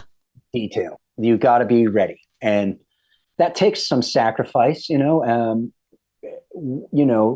so cool. I was off doing my thing, but my internship eventually ran out and they didn't want to hire me because it was a slowly sinking ship. And I was in this band, but it wasn't like I was getting paid to be in this band, So, there were some years that were really, they call it the salad days, I guess, but I was doing things that normal people would not be doing. Like, I'm like, I'll live in my car for a while. I'll live in my jam room for a while. I had a membership at the YMCA, so I could go shower and do things like this. Is how much, in hindsight, I didn't know it then, but in hindsight, you didn't consider yourself homeless. You were just a struggling musician. No. Yeah, I was just a struggling musician, and I wasn't homeless because I'm like, well, I'm in my jam room, and people are coming over, and it's a thing, and I had it set up great. I found this amazing. I had two amazing jam rooms in LA in my time, and one was 2 floors, and it had a loft that went all the way around. So I had an upstairs kind of domicile, and then downstairs was where everybody, played. And then another place I had, which was right by the Burbank airport, it was the top floor, which was this giant multi-room unit, and it had like roof access, which probably wasn't supposed to be, but it was. And in that place, I set up a whole proper like bedroom, and I didn't feel homeless. I'm sure had my parents or somebody come around, they would have been like, what are you doing, dude? You're squatting in your jam room, right? But I was just sort of like, what are you talking about, man? You don't want to jam, But it was just me wanting to get to where I needed to go, and anything I could do to get there, I was going to do it, within reason. And for me, I suppose the fact that I did have, as a child, I had a firm, foundational upbringing with my family. Everybody worked and provided for us, and they took good care of us in that You regard. knew that if it got so bad that you could always go home, and I knew that Yeah. too. Yeah. Yeah, or I could always do what it was they were doing. Like, all right, if it gets that bad, I'll go get a job and I'll go get an apartment and I'll do the things that we all do. But for now, I'm going to sacrifice as much as I can. And I lost some things along the way. There was a marriage in there that, wasn't going to, you want the new sofa and I want the new effects pedal. Like, which one's going to win out? But we're still great friends, actually. And thankfully, she was, insightful enough to be like, you need to go this way. I know what you need to do. I don't want to do what you are willing to do, but you really do need to go that way. And so we amicably split right before our 5-year mark on our marriage, because anything 5 years and over in the state of California, when you get a divorce, you have to get an attorney, and you got to supply all your financial records and all the stuff. So we just said, let's knock it on the head now. I'm very grateful for her for doing that. But that's when things got really intense. I'm like, well, I'm just crashing all around, but I'm playing a lot, but I'm not, I feel like I'm just wading in the water. And then at one point, I was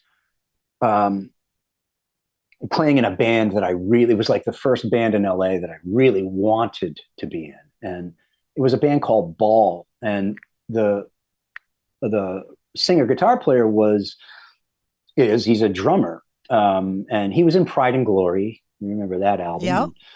Yeah.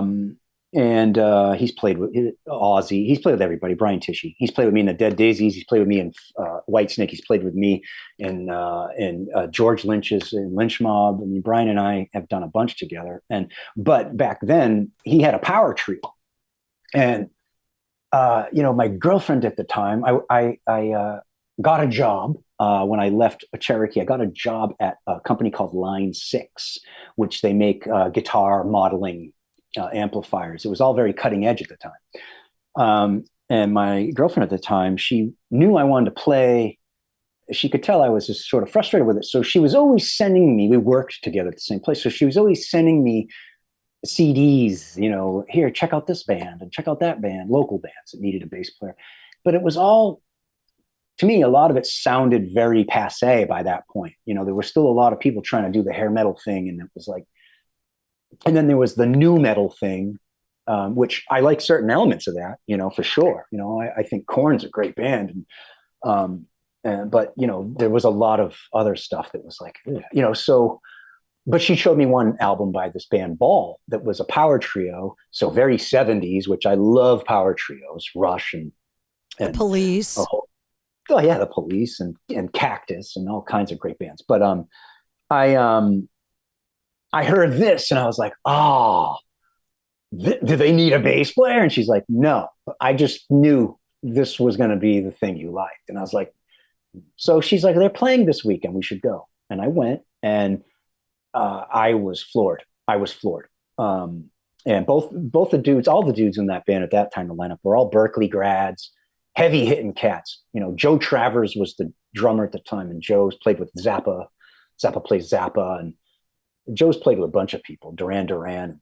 But Joe was just this monster drummer. And then Brian Tishy, who's playing guitar and singing, during the show, he'd get behind a little kit and they would do this trade-off. And the bass player would be on conga. And I'd be like, this is insanely cool, right? So I introduced myself to him. And long story short, eventually I ended up joining his band because I was recording some music for John Corabi at the time, who just so happened to be my girlfriend's ex-husband. That's how that worked out. So Such an LA story. So much. And, I meet the pirate Corabi, and he writes lots of songs, but he's not very technically, he doesn't have a lot of prowess. So I had a portable VS 1680 Roland 16 track thing, and I I would take it up to his house and just record his ideas and stuff. And then one day, he's like, we got to get a drummer. And he's like, I really want this, I really want Brian Tishy. And I was like, that guy's sick, and he called him, and Brian's like, well, I'm busy, but I need a bass player for my band, and Corabi's like, oh, I got this fucking guy right over here, man. You should check this kid out, and I went to Brian's house, and we jammed, and I became the bass player in the band, which was very stressful because I had these two Berkeley dudes. They don't care about my poofy hair. They don't care about my cool bass. They don't. They pulled me apart like I had never been critiqued in my life. I would go home from rehearsal just gutted, like, oh, I suck, because every rehearsal it was like we had these spots in the music that were jams, and I didn't have a lot of experience with being an ad-lib player at that point. I could play you any song you wanted, but if it was like just jam, in 5/4 in the key of B minor for a while, I would be all over the, and so they were like toning, getting me to feel a groove, very hard days for me, but I knew that's where I needed to be, and so from that time on, Brian and I, we maintained a friendship and, really a brotherhood, really. He was like the brother I never had because we fought like brothers because he's older than me by, I think, 6 years. So, and he's the oldest of his family. So he's and he's a Leo. We're both Leos. You don't understand what it's like to be the oldest sibling, because I'm the oldest sibling and it's a thing. Yeah. See, it's a thing. And I'm the youngest sibling. Right. So, and that's a thing. It's a thing, These are two things. That's right. And they are so polar opposite, yes. right? But, he had what I wanted, which was this knowledge and this, and so I just kind of listened to him, but. You have had this insane career, because while you were doing all this in LA, I was making my way up on the radio side on the East Coast. Yeah. And you were playing with all these people, and I was at work, and all I heard was, hey, you remember Mike Devin from high school? He plays with Kenny Wayne Shepherd. Yeah. That was like when I found out like that you were on the West Coast, because we had lost touch. Yes. And that's when I was like, holy shit. Like, everybody knows who Kenny Wayne Shepherd is. Like, wow, he did it. Yes. That was my first gig on the road. I was playing with a guy before Kenny that had some notoriety in the business. He was the guitarist for Danzig. His name's John Christ. Lovely guy, great player, wrote cool tunes, and we put a band together. And I'm not quite sure what happened. I think there was some cold feet. We were getting interest. Gene Simmons wanted us to go play something, and there were Spitfire Records was offering this, but John didn't want to take it. He didn't want to do it. He wanted to keep total control of his masters and all this stuff. And all three of the other band members were all chomping at the bit, like, what are you, nuts, man? Let's go. It never came to anything, but that was, that was the first gig where I was like, hey, there's a guy with notoriety. And then again, Brian Tishy, who, I owe a lot to him as a friend and musician, because Brian saw in me some aptitude for bass and some singing, and so he was starting to put me in front of people, because he was busy at that point with, I think, Foreigner. He'd already come and gone from Ozzy, but I think he was doing Billy Idol. He was doing Billy Idol, and if he heard, and so Ball, the band, just sort of went on a hiatus, but he would throw me things from time to time. Hey man, I put your name in on this and that, and he played on Kenny Wayne Shepherd's record, that most recent release, The Place You're In. And ironically, Marty Fredrickson who just produced these new Dead Daisies albums. He produced that record. And that's the first time I met Marty, was all those years ago. But Brian got me in the room to audition for Kenny, and in LA. And so, and that was a bit of a process, you know, like they always are. But for whatever reason, you know, I found myself home, woodshedding all this blues music that I suddenly felt incredibly incapable of, you know. It's like I could sit down and play, you know, anything from Yes or Rush or you know, King Crimson or something, but you give me a blues, you know, you listen to an old blues song and it's like, it's so simple that it'll trip you up because you're not moving. You're like, oh, it's all just about the hanging. groove and the feel. Yeah, and where you place these notes. Yeah. So it was a great learning experience. It was all about note placement. You hit the third of the chord here, not here. Whereas in my past, I'd just be all over the place. But so it was cool. And it was such a trip going to see you play with Kenny Wayne because your whole family was there. They were. I remember your you coming parents and your sisters. And it was like this crazy full circle moment because I had been on the radio talking about how Kenny Wayne Shepherd was playing. And I go to the show that night and there's the guy I went to high school with that I talked to about learning how to play the bass at the football game. Yeah. And now your whole family's watching you in Boston play with Kenny Wayne Shepherd. Yeah. And then cut to years later, I'm interviewing David Coverdale. Yeah. Talking about you being in Whitesnake. Yeah. And it was like, it's one of those things where like you and I just keep crossing paths in this weird, random way. Totally. I have a very vivid memory of that. I believe that show was in Connecticut. The Kenny Wayne show was in Connecticut. There was a couple of them. There was one at like Royale. It was down in the theater district in Boston.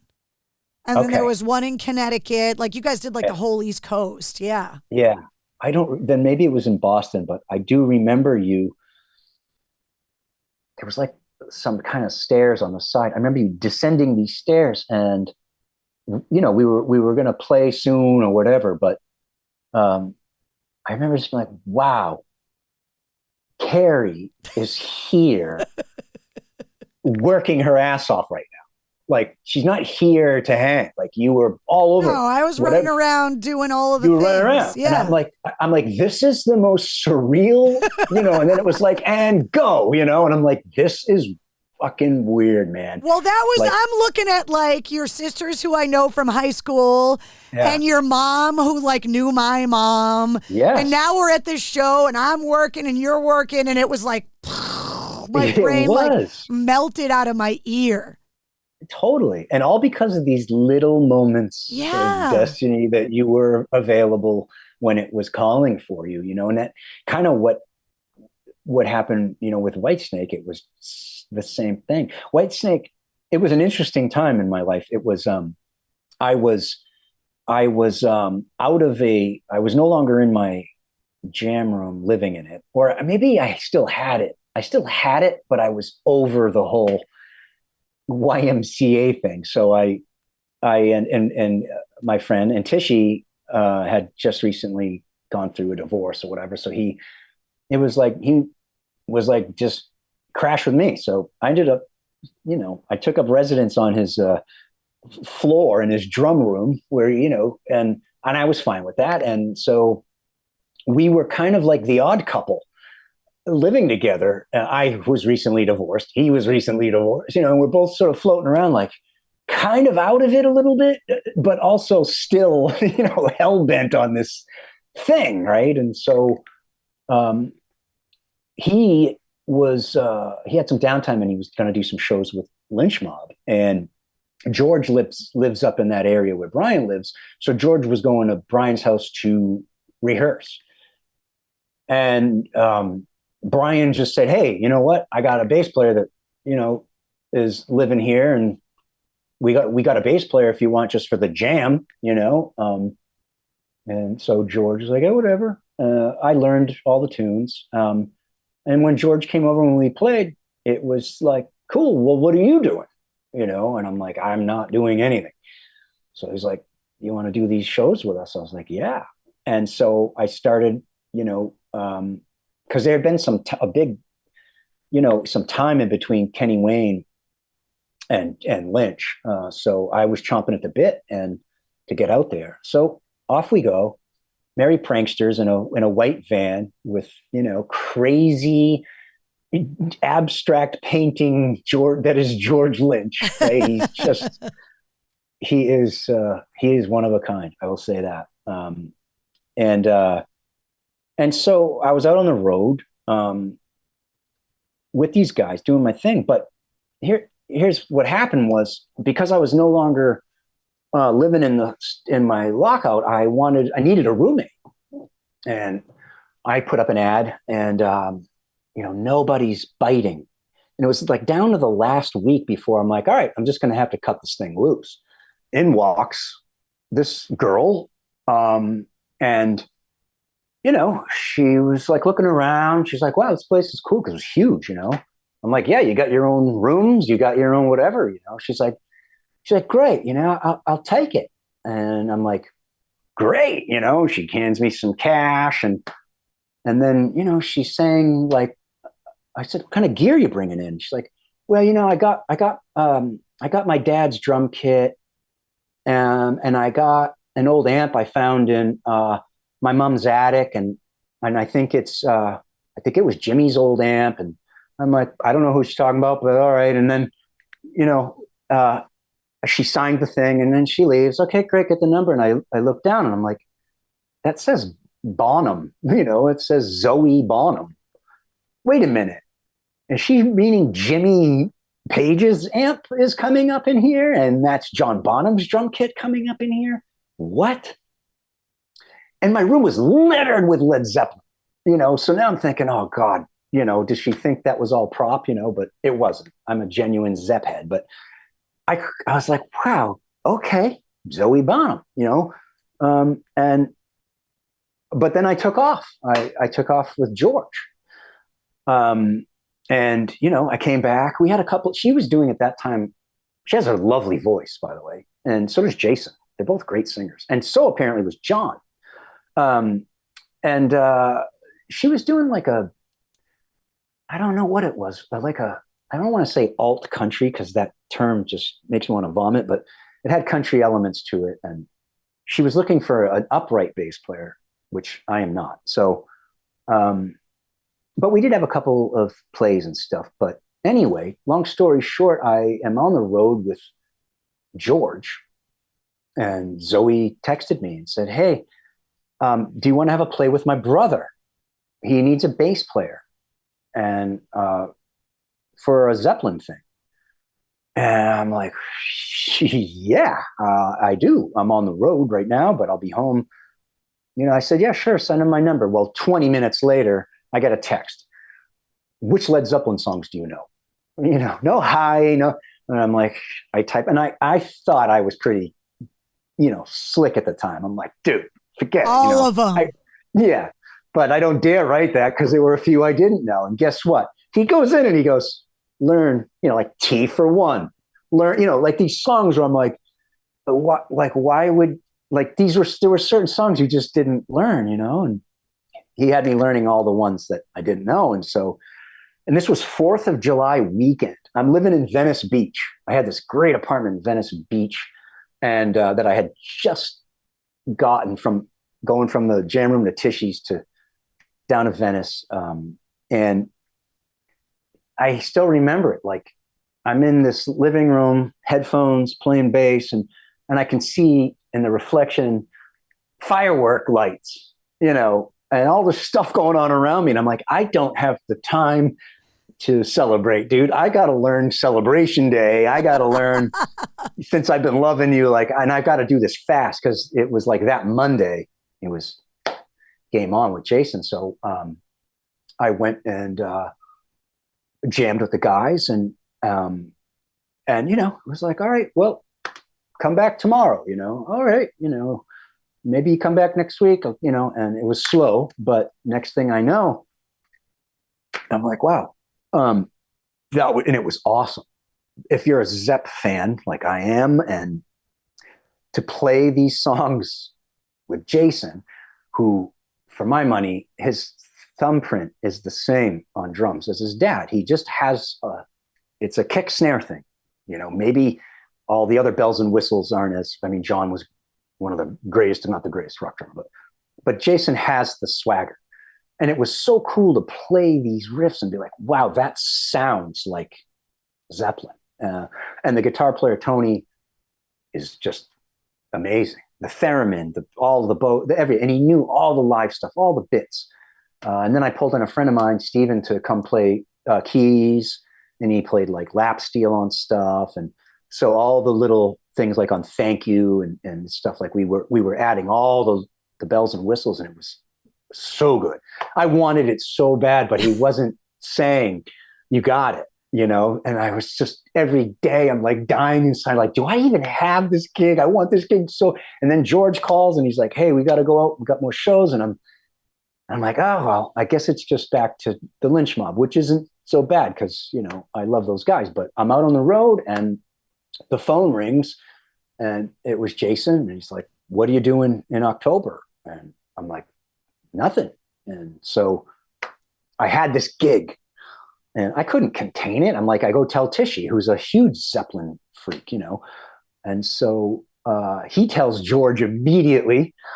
And then George is like, and then as I'm out on the road with George still, and I just get this Zeppelin gig, Brian had just secured the drumming position in Whitesnake. And there was another bassist friend of ours that it looked like he was going to be the guy for Whitesnake. And that was cool with me because I just landed in my mind, like, the gig. I'm playing like Dazed and Confused, like, come on, with Dry Ice it was the whole thing, right? So my cup was full. I felt like, Whitesnake, yeah, that sounds big, but and I got this. And then one day Brian was like, hey, Coverdale is asking me who's playing bass in this band. And so I told him who you are, and I'm not a huge internet presence in social media. So I had nothing. And when I met Coverdale, I was like, there's virtually nothing of you online, Michael. So David Coverdale, first of all, is the most articulate, proper British man when he speaks. Yes. And I have said this on the air many times that David Coverdale from Whitesnake could charm the panties off a nun. Yes, he could. And that's a fact. That is a fact. It was so disarming when I interviewed him the first time, because it was like through the course of the interview, it's like you can't help but be like, there are just those people. And he's just so charming and elegant that it's almost like you fall in love with him just by talking to him. Totally. He's just that way. Yes. There are not many people that no offense, there are not that many people that I have interviewed in my career that it's like, the cartoons when there's this wafting smell and the cartoon character smells it and they levitate off the ground and waft. You kind of get that way when you talk to Coverdale because he's just that way. Yes, he's very articulate. And it's the timbre of his voice. Yes. And his wit. He's a very witty, funny guy. Yeah. And that's what I connected with when I first met him. We were out on the road doing a gig, Lynch Mob. And Brian says to me at some point, hey, the bass player that I thought was going to do it isn't going to do it. And I don't know why, but whatever. He said, so he wants you to film yourself on stage, and I'm like, so this thing over here is kind of growing but I've got this thing that's Led Zeppelin in my mind is all on learning these songs that I was practicing in the back of the van on Lynch Mob tour, but I did it anyway. I sent it, and then we played Reno, and Brian was like, "Hey man, Coverdale wants to meet you, and his right-hand man is going to come pick us up in Reno after the show and drive us up to Tahoe to meet him." And at that point, I was like kind of shitting my pants because I'm like, David Coverdale, wait, I'm going to meet him, at what time? Just like 8:30 in the morning. Okay. But that's what we did. We went up to the house they were renting to record the Forevermore album, which I think was next door to Mike Love or somebody. But I didn't know. I kind of had maybe some preconceived notions about who I was going to meet, because I don't know David Coverdale. I only know the rock star David Coverdale from MTV and the interviews. The Jaguars and the videos. Totally. And even before that, his time with Deep Purple and Cal Jam and that guy, and like, this is big deal. So we showed up, and I found him to be every bit as charming and witty and flirtatious as you did, probably, because he is a real charming guy. And he doesn't try to do it. It's not a superficial, faked. He's just that way. No, no. There's nothing about it that is contrived, or there's no pretense to it. Exactly. Because I would have sniffed that out and been like, I'm not doing this. This is phony. I don't want to be in this. Yeah, it's not phony at all. It's I met somebody, and we had some coffee, and he pulled me aside and we got talking outside, and but I found in him another, simpatico with the Beatles and the British rock invasion, the Who and the Animals and the Kinks and all that stuff, but really the Beatles, and I had no idea. I was like, wow, he's a Beatles freak, like a nut. So I was like, okay, because part of me thought I'm going to meet, sorry, DC, but, a hair metal dude, right? Kind of like, dude, what's up, dude? Sort of thing. And I met somebody very articulate, really, really smart and insightful, deep cat, and funny.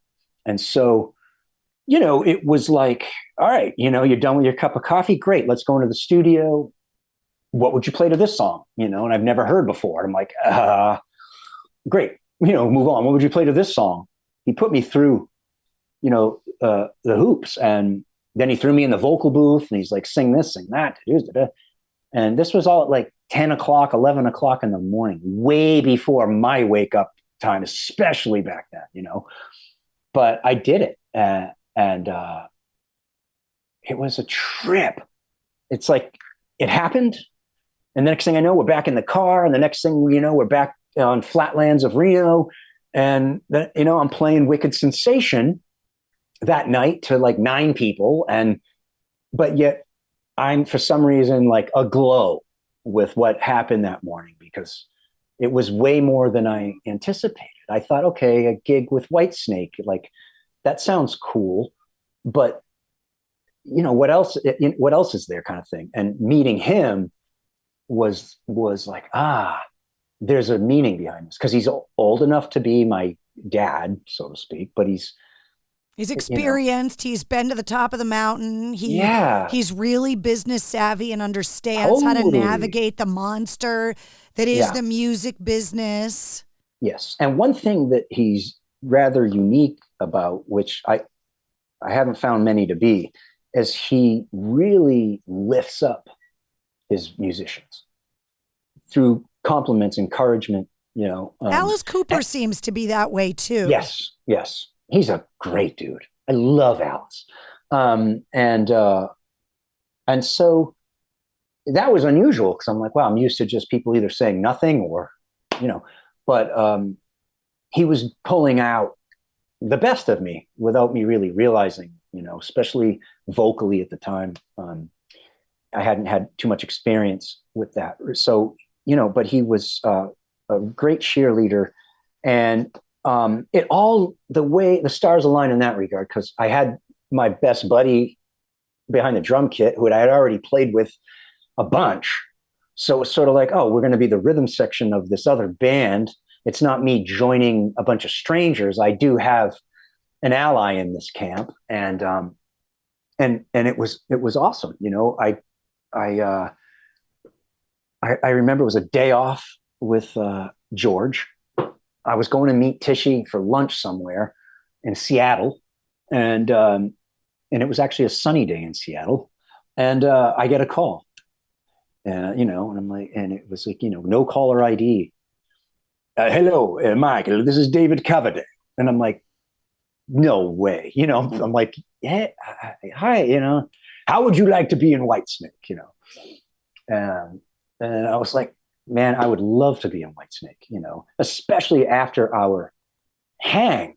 Cause I'm like, we're not going to be talking about bullshit. We're going to be talking, like, this is a guy I can get in deep with about all kinds of stuff about music, and movies. He loves movies. We're both kind of cinephiles. So, and he likes to read, and I'm a bookworm, and like, there were just things that I was like, I got an ally here too. And that proved to be true. He and I became really close. Like, when I interviewed him, he kept calling you Michael.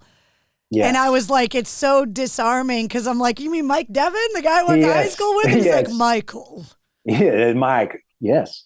Which all happened because, I moved to LA, and, you write on a resume, what's your name? Right. Right. Michael Devin, that's my name, and so I get hired. Everyone calls me Michael, and next thing I know, it's all Michael. Yeah. So I became a Michael, which I don't mind, but all of my old pals still call me Mike, or Devin, or Dev, or Devs, or Hitman, which you may not know, but that was a very old. No, I don't think I ever called you that. That was my high school nickname, was Hitman. You became Michael, and I became Mistress. Yes, you did. Yes, you did.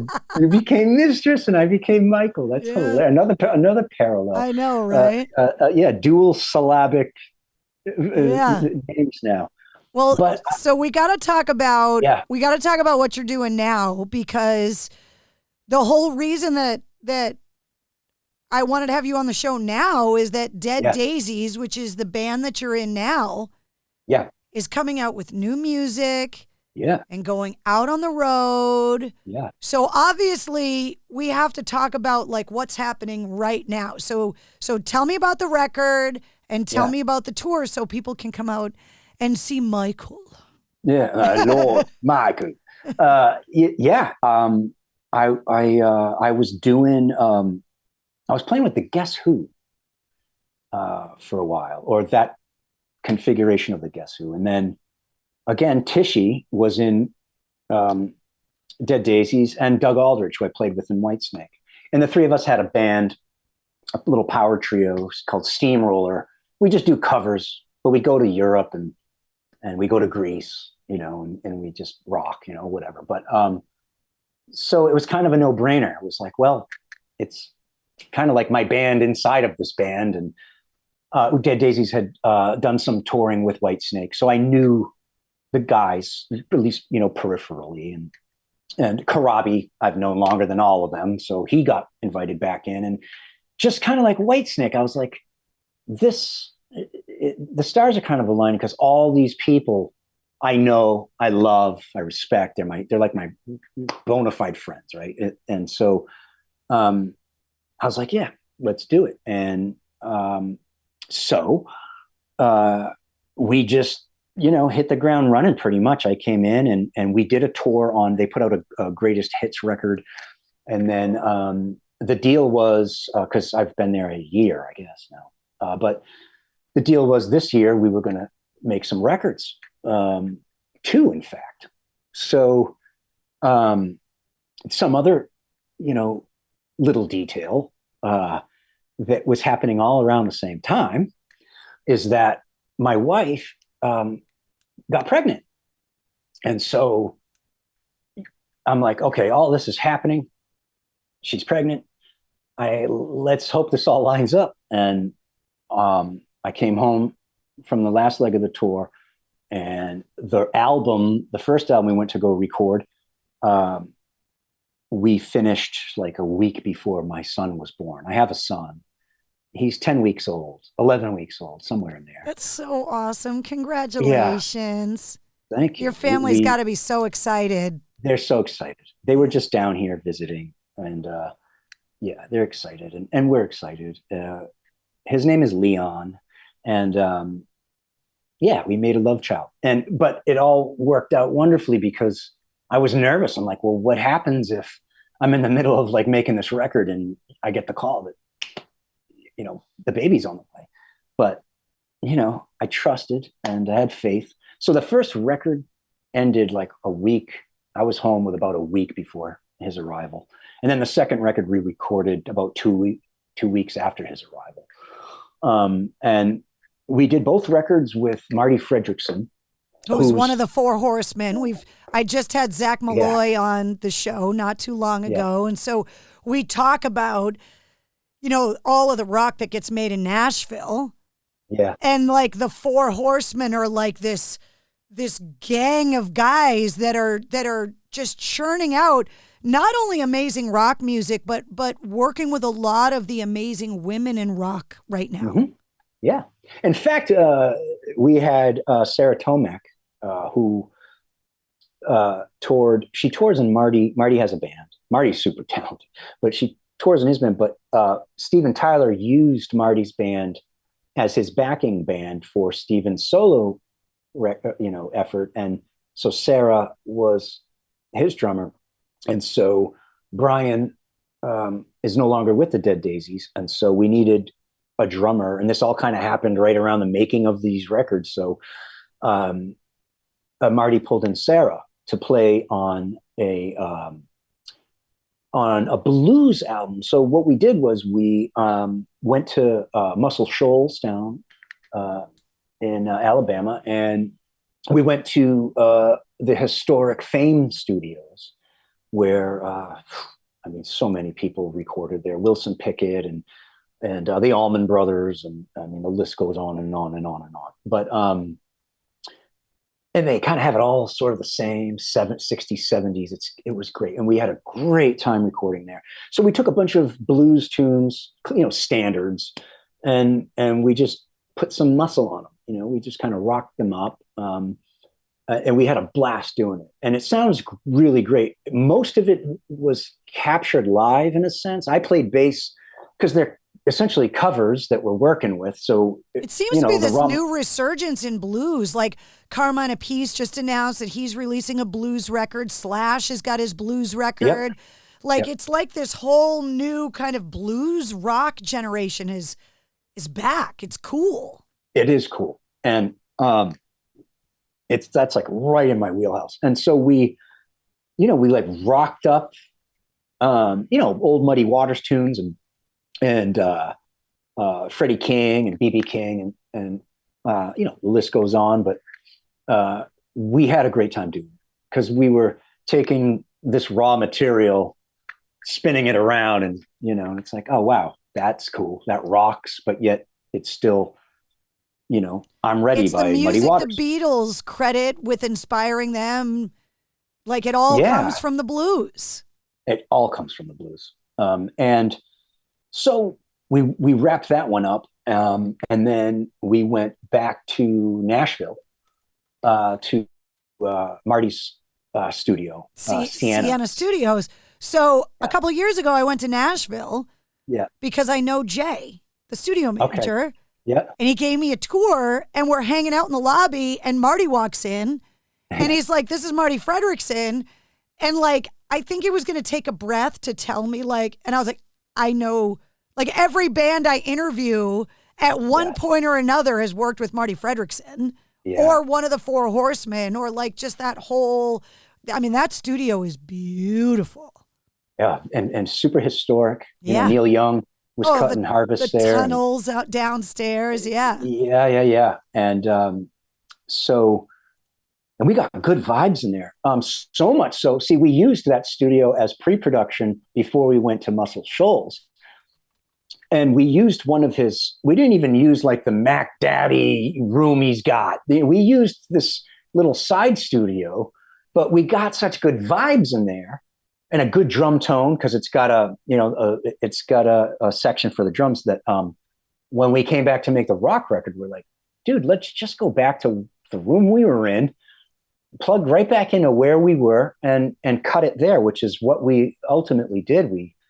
We made the record at Siena in the smaller studio, with Marty, and everybody basically came in, with songs. I threw a song in, and Doug threw a couple in, and John threw a few in, and Marty threw a couple in, and David Lowy threw a couple in, and we did a cover of a band called the Angels. They're from Australia. I'd never heard of them before, but they're a cool band from the early 80s. So we put together what I think is a really good, kick-ass hard rock album, and we deliberately kept it simple. We were trying to go for AC/DC meets Bad Company meets, I don't know, just like more sparse as music, as opposed to a ton of guitar overdubs and keys and synths and tons of vocals. We wanted it to be a little more raw, and that's what we went for. And it sounds great, and sonically, production wise, it sounds killer. Marty's just really good at what he does. So you guys are going to tour in the summer in the States, and then you're going to Europe, and then the record comes out in September, right? Yeah. So we have the first single is out now, and called Light 'Em Up. That single is out now, and album drops September, and then we go out again in September through Europe in support of it.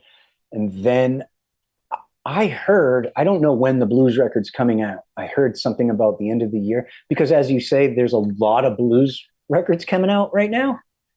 It's something in the air. Yeah, I guess. Yeah. It's weird, but we don't want to get lost in the mix of all that. So I think we're, kind of kicking that can down till maybe December or something, January. I don't know, but probably after Slash, releases his record. But both these records, I'm very happy with how they turned out. I think they sound great, and it's always, I love the studio. I mean, I love playing live, but if I had the choice, I would be a studio rat, like any day, Back down in your parents' basement, just playing the bass, man. Yeah, and the process of creating something out of absolutely nothing but your ideas, and everybody's throwing in, hey, what if we this? Hey, let's cut this in half. Hey, let's change the key. Let's change the tempo. I love that stuff, man. And that's why my clarinet career ended in the marching band, because I can't do what you're talking about. It just doesn't work in my brain. It takes a lot of elbow grease, and it takes tenacity. I'm sure there are lots of people out there who just go like, yep, that's it.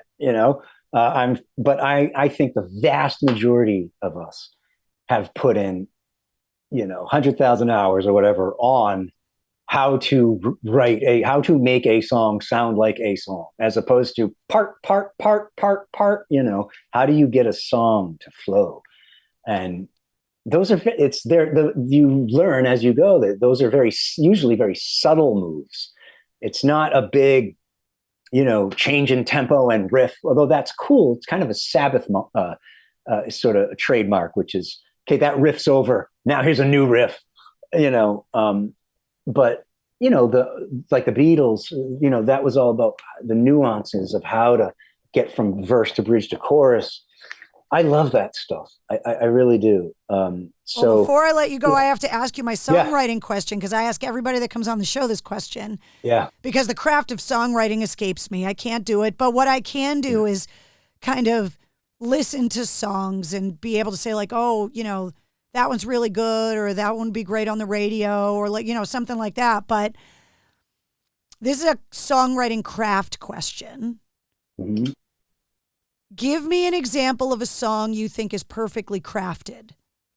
A song that's not favorite song, favorite album, doesn't matter the artist or the genre, but a song that you look at and you think is so perfectly written that you wish you wrote it, that you covet it. And go, that is the definition of a perfectly written song. Who is it and why? That is a huge question, because there are so many songs rattling through my brain right now where I'm thinking, God, that's a good one, and that's a good one, and that's a good one. But perfectly crafted, I mean, I'm going to probably take it right back to Good Vibrations. I probably would have to take it right back to Good Vibrations. I think it's a perfect tune. The way it unfolds, the changes, the melodic structure, the bass line, how drastically it actually changes within the song, but yet it flows and we accept it. A lot of times with songwriting, if it's too abrupt, you can knock the listener out of, until they get used to it, until they say, oh, okay, that's how this song goes. But to get somebody upon first listen just to go, okay, I'm taking you on this ride. It's kind of why people don't like jazz, because sometimes the transitions are too abrupt and it's too, Totally. And like the end of Good Vibrations, the end of the song goes off on like this, it's like a 16th note, digga digga digga digga digga digga digga digga digga digga digga digga down down, right? But then there's a quick fade, like 60s. And I think to myself, man, what did that sound like as it kept going on? That to me is like a perfect song where it's over and I'm like still kind of thinking about it. But there are many songs that I really do think are perfect, only because of, firstly, primarily probably how they make me feel, but also like as a musician, like how it's structured, how simple, some of these structures are. And then you say, my goodness, like it's that easy. But it's not. So many musicians have said that very thing, that the brilliance is in the simplicity. Yes, it is. And that's a very hard thing to attain, because as somebody who like plays with clay, at first it's going to look rather blunt, and you got to keep taking it off, and you got to start getting in there with your fingertips, and then you got to get out the fine tune, pieces and to make this thing. And the more you do that, the quicker you get to getting into like etching and those fine tuned things. Cause now, like, I don't need to go through all of that bulky nonsense. I'm going to go right to it. I'm not going to worry about, what I think or what I want. I'm going to worry about what this song wants. Sometimes you write songs and, it's like, I don't know what that is, but it's a song and it conveys a feeling, and it's certainly like not mine. I never really feel like when I write songs that they're mine. I feel like they're partly mine, but they're also partly owed to every influence I have, because those people are constantly, in my brain when I'm writing music. What would the Beatles do? What would Zeppelin do? What would AC/DC do? What would Sabbath do? What would Deep Purple do?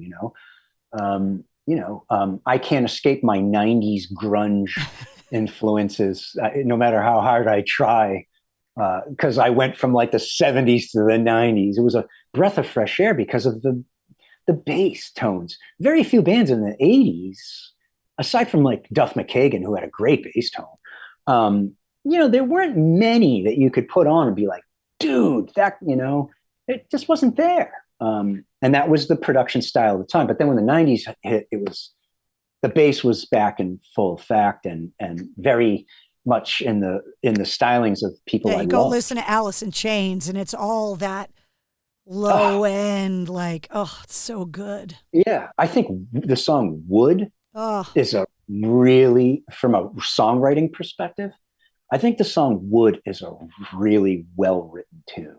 Like from the intro to the outro, the lyric. I just think that tune, there's something about that tune. I love Alice in Chains, but there's just something about that tune I never get sick of, you know? They bridged grunge for me because of the metal stuff in the 80s. Yeah. That Soundgarden and Alice in Chains were the ones that I liked first. Yeah. Then I got into Pearl Jam, and Nirvana was last for me. Yeah. But the metal of Soundgarden and Alice in Chains, but the deep, like, it was very metal to me. Like, I loved that part of it. Yeah. Me too. They were like, I think Mike, you know, Inez, he's referred to them as like the bastard stepchildren of grunge. And I think that's very much true because they, you know, had a lot of metal going on. I just saw a headline that said, is Alice in Chains metal or grunge? I would say metal. You know, I put them in metal. Like, what is grunge anyway? I don't even know. But I understand it ended up becoming an aesthetic, and everybody started to sound like basically taking Smells Like Teen Spirit, and all of a sudden everybody's got a song that goes dan ticka dan ticka ticka dan dan ticka dan ticka dan ticka, right? But Alice in Chains draws a line right back to Sabbath. Like, it's right there. Full on. Yeah. Full on. And Metallica. Yes. And Soundgarden has got tons of Sabbath. I mean, it's like Sabbath and Jane's Addiction, and even on their early records, you got to throw like Black Flag in there and some of that early punk stuff and a little bit of that 80s Dickinson, Halford, like those early Soundgarden records, those notes Cornell hit. Insane. Just crazy. Insane. And he is, God bless him, I man. know. He's so great. And he, you know, for people like us who grew up listening to Brian Johnson and Axl Rose and Bruce, you know, the guys and Rob, these guys who were up in the stratosphere singing, and that's what we were accustomed to, Robert Plant. And, you know, a lot of that styling kind of went away. The 80s, a lot of guys were trying to go there, but they didn't have the power, but they did have the note. So you had a lot of small voices singing a lot of that hair metal stuff. Even Ozzy, like Over the Mountain, like, you know, like he hit those, he wasn't known for it, but he had those songs where his voice was higher. Well, you know, there's solo guys stuff. Totally. And there's guys that make it sound really easy. So there's Ozzy, there's Paul Rogers, there's Ronnie James Dio. So those guys sing high. If you go sing one of their songs, it's up there. But for some reason, we don't associate it with it being high because of their delivery. It's the way they delivered it, you know. Whereas like Cornell was just this soaring vocal that to see it live was just was crazy. And he wasn't a pitch perfect singer live, but it didn't matter. It was just like the raw power and energy of it, and how loud the band was just, again, I got smashed upside the head. I saw them at the Civic Center in Fitchburg. Yeah. I saw him open up for Guns N' Roses at the Centrum. Oh, wow. Yeah. I saw Alice in Chains open for Ozzy at the, I want to say Great Woods somewhere, but no one, I walked from where I was all the way down, and I watched a band I didn't know who they were, but I'm like, well, Allison, but that there was something about that singer that he hit me probably more so out of any of the guys, even though they're all great singers. Kurt Cobain's voice is insane, but there's something about Lane, for my money. He got me right there. It's like a vulnerability that, because Cornell has it too, that it's like the screaming, the whatever, but it wasn't like Ronnie James Dio, those guys, it was all about the power out. Yeah. And something about Lane and Cornell, like there was something that it wasn't a statement, it was a question. Yeah. Well, it's this weird kind of, those were when we transitioned from that metal 80s era to grunge, Soundgarden and Alice in Chains were the bands that did it for me. I've learned to appreciate all the rest. Yeah, absolutely. But those bands were really like, okay, this is a different dialect of a language I understand. Oh yeah, especially Soundgarden and their metal, the Oh. tinges of metal, and the Bad Motorfinger album Oh. kind of encapsulating all that, and crystallizing it. But I also think there was the shift. There was a very relieving kind of shift in the music at the time for me, because there was a lot of machismo that came along with the hair metal thing, right? There was a lot, they call it cock rock, whatever. Yeah. But there was a lot of this like machismo, right? And it didn't resonate really with me. I was always into deeper lyrics. Like I'm a Doors freak. You either hate him or love him, but I love Morrison. I just think he's a brilliant. But well, every genre of music cannibalizes itself eventually. Yeah. It becomes so mainstream that it becomes about fitting into that mold rather than being innovative. And it's happened in every decade, every genre of music. It's something new, and then it becomes mainstream, and then it wears itself out and something new comes. And so it's kind of interesting that it's now kind of all reverting back to its origins and kind of the blues again and recycling itself again, which is super exciting for people that really love rock music, is that it's kind of gone back underground and coming, I talk about it all the time, that like rock music had to kind of be buried and zombify it up again. Had to come crawling out of the grave again differently, Yeah, there's some kid in the future, there's some kid who we don't know yet that's going to pick up an instrument and shake the world with it. And a lot of people think it's impossible now. I don't. I think it's entirely possible, but I think people see it now as because of the internet and because of our access to music now, it's such a disposable commodity in some ways. It's just like your song is now a line of information on your player.